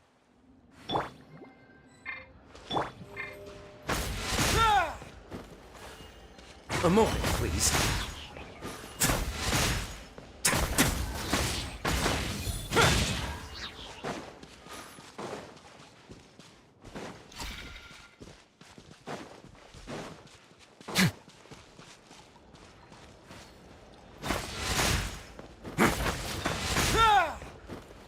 Let's begin.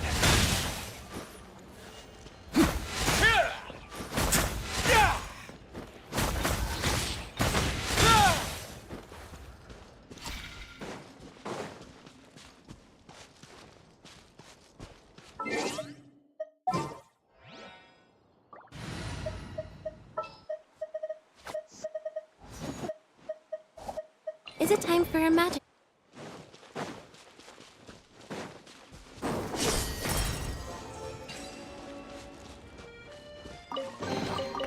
piece of cake.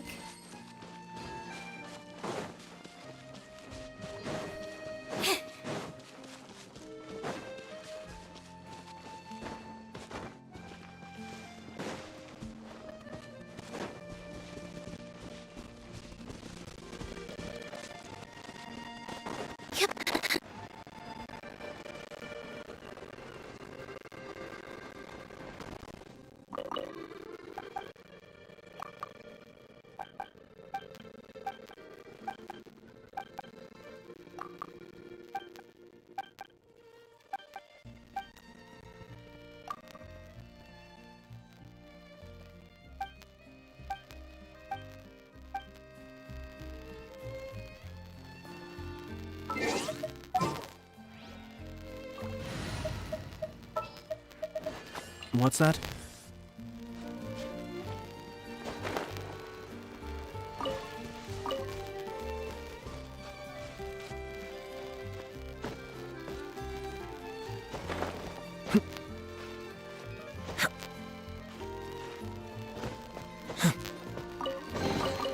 All yours, should you have any use for them.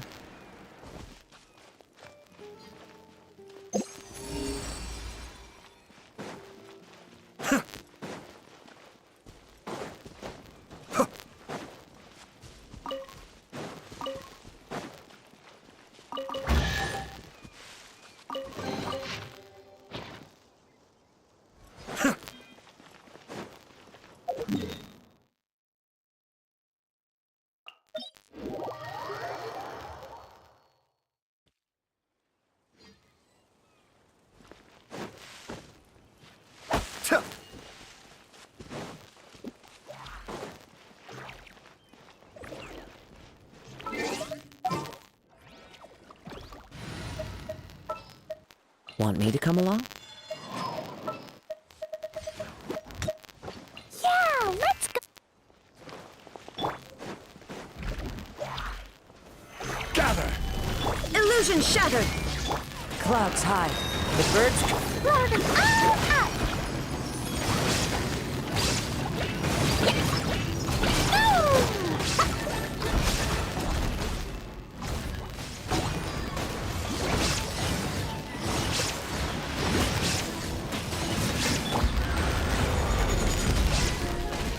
Solidify! Ha! Torn to oblivion!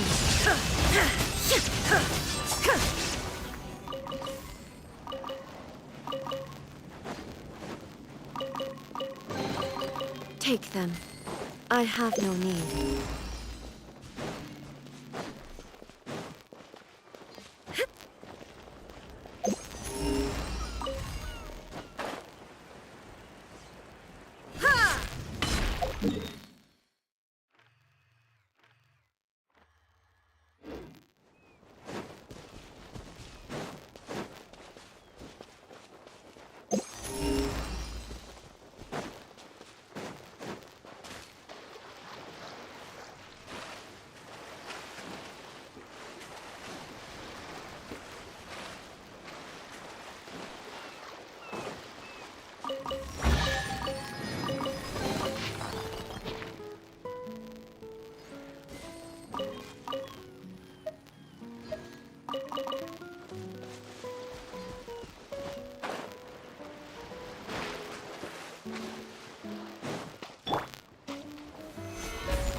Shine down!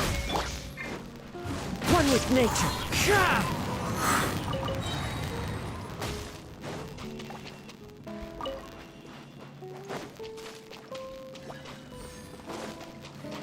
Time to go.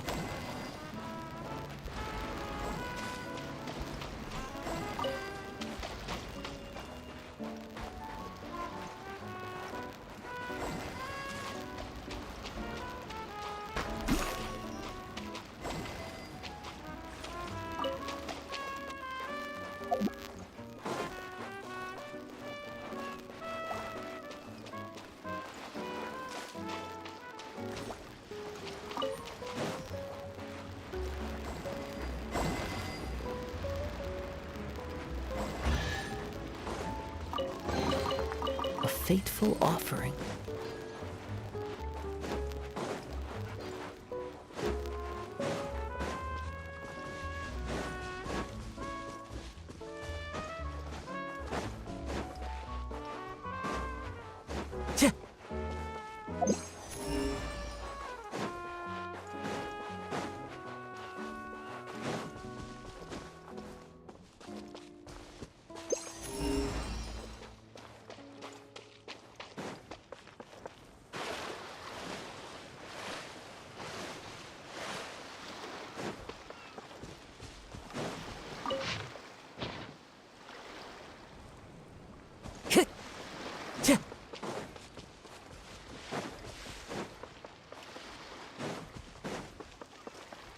Time to go.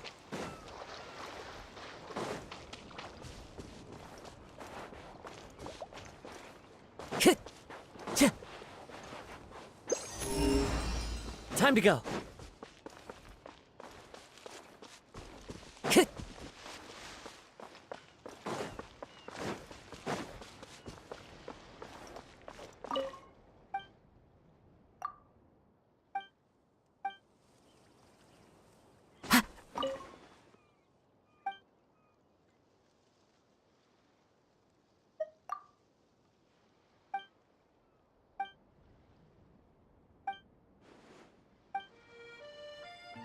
When will I be able to play some?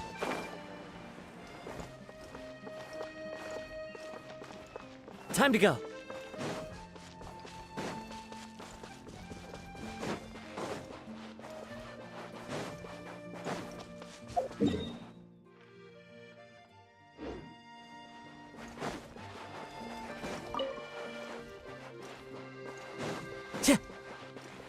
Time to go.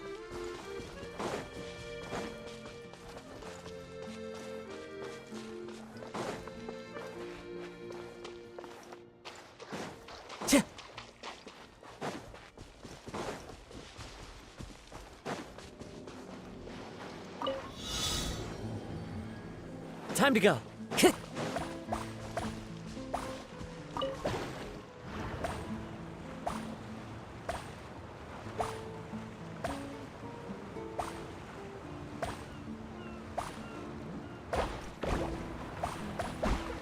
Follow the wind.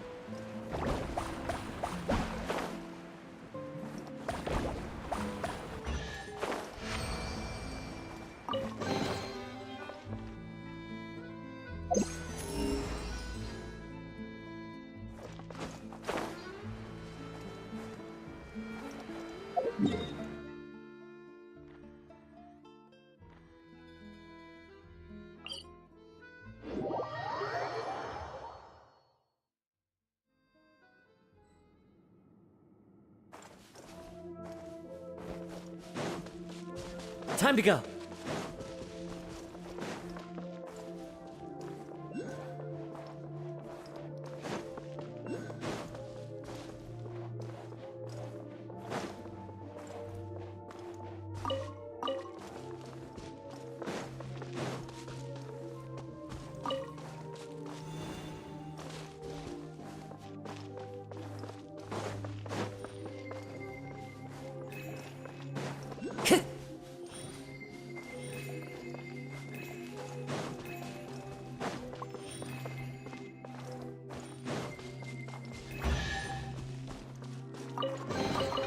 A fateful offering.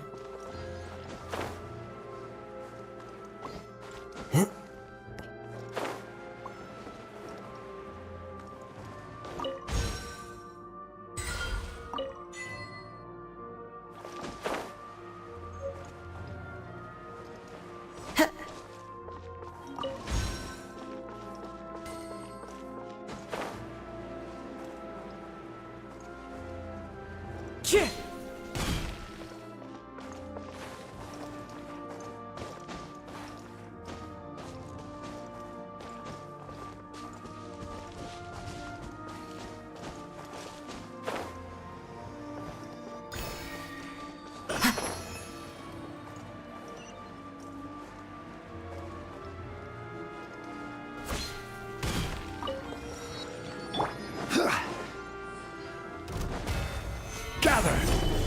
Illusion shattered! As one with wind and cloud! Blazing to light! Jumpy, jumpy, go! Boing, boing, boom!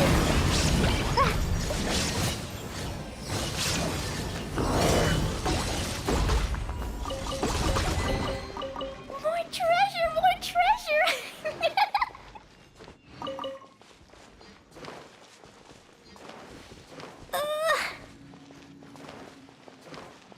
Da, da, da.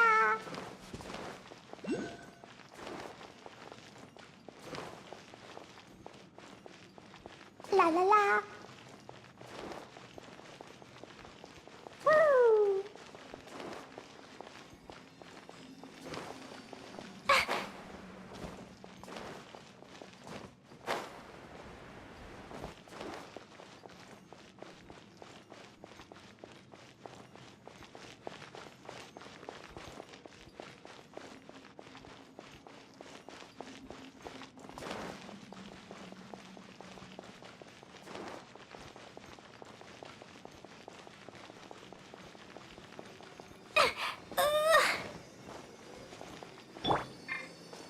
The wind knows me.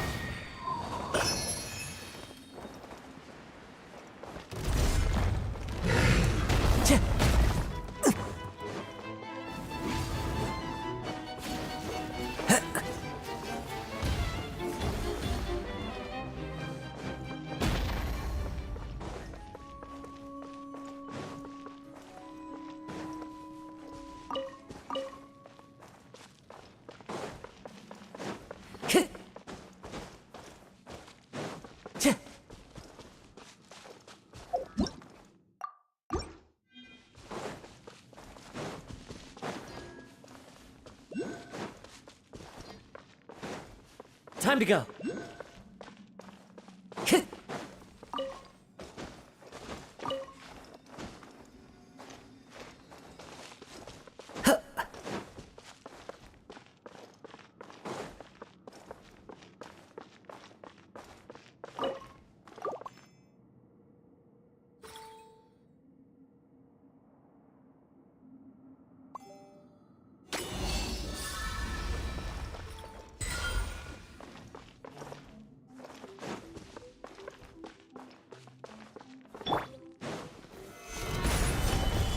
There is no escape! One with nature. Jumpy Dumpty go! Phew!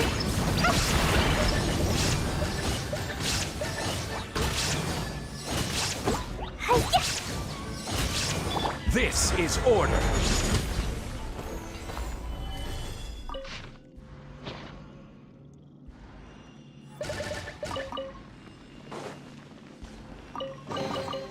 Unsolicited, and all the more valuable for it.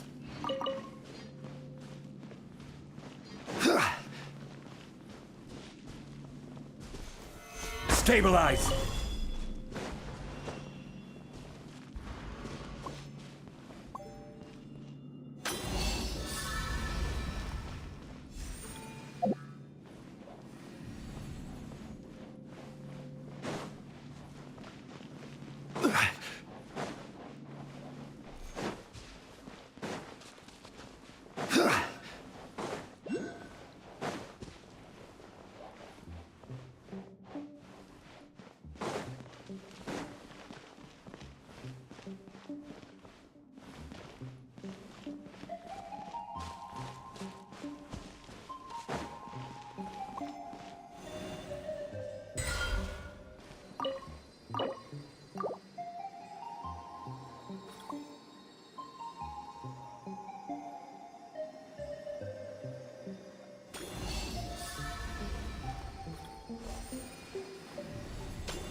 Certainly worth the extra mile.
Certainly worth the extra mile.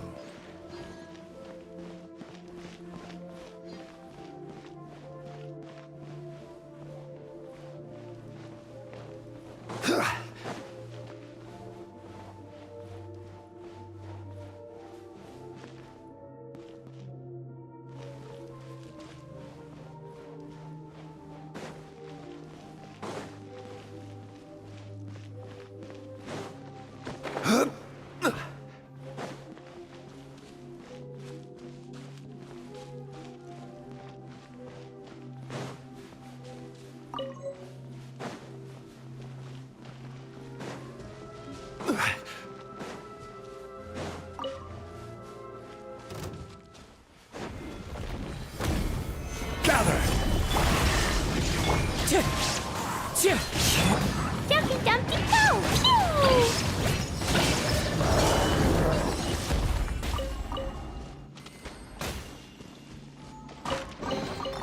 Maybe there's even more buried below! Woo!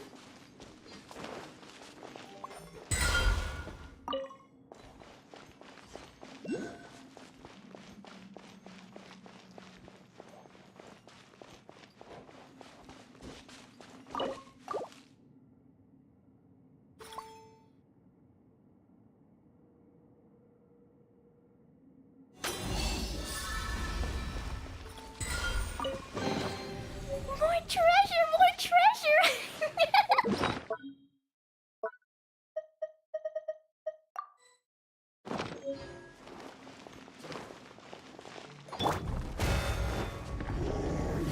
Solidify! Shine down! Clouds high. The birds call into the wind. Order guide you. Dumpty Dumpty Go! Foxy Flash! Pew!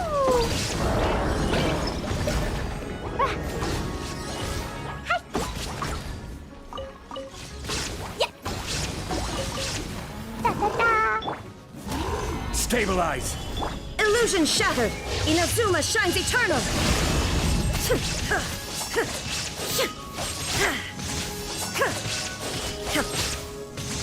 I will have order. Solidify! There is no escape!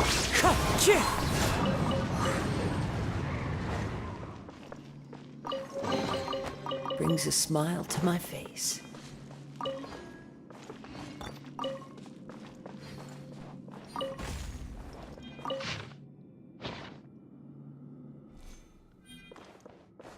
Time to go.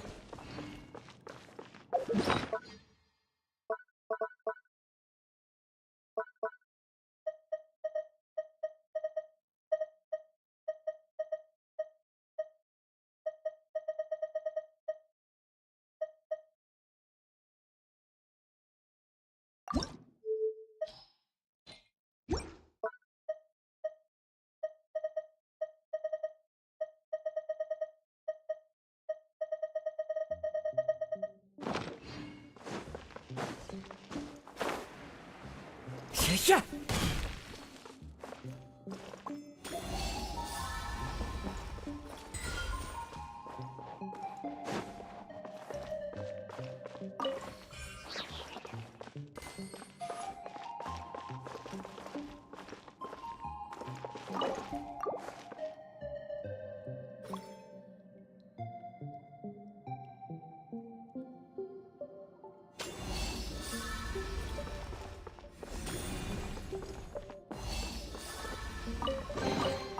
A fateful offering.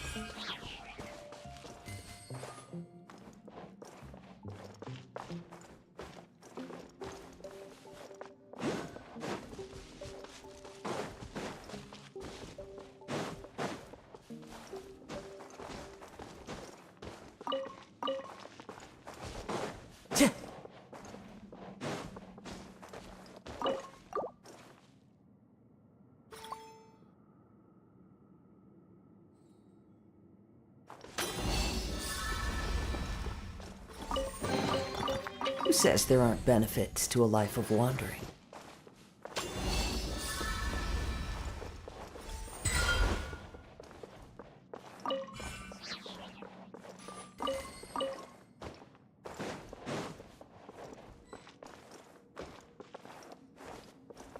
Time to go.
A fateful offering.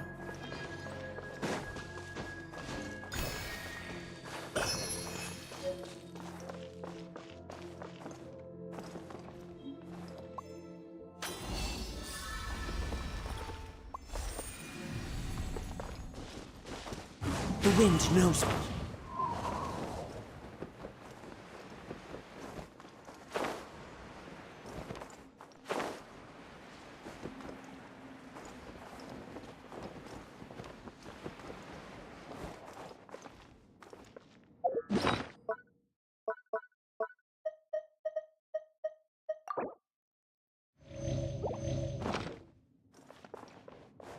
Time to go.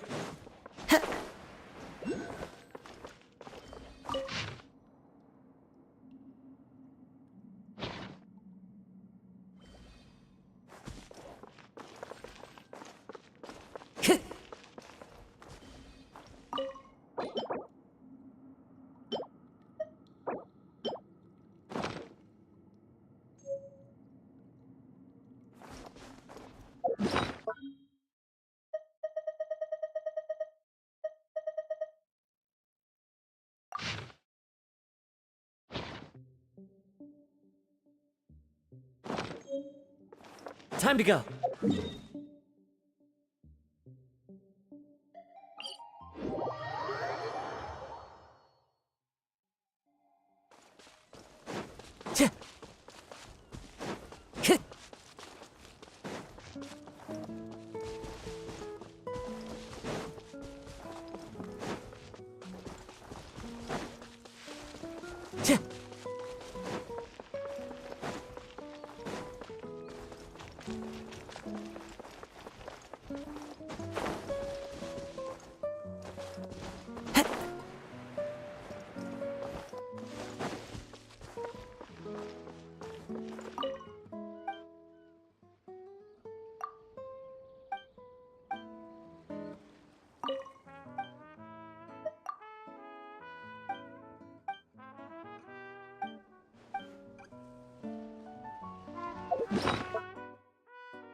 Time to go.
This scenery is wonderful.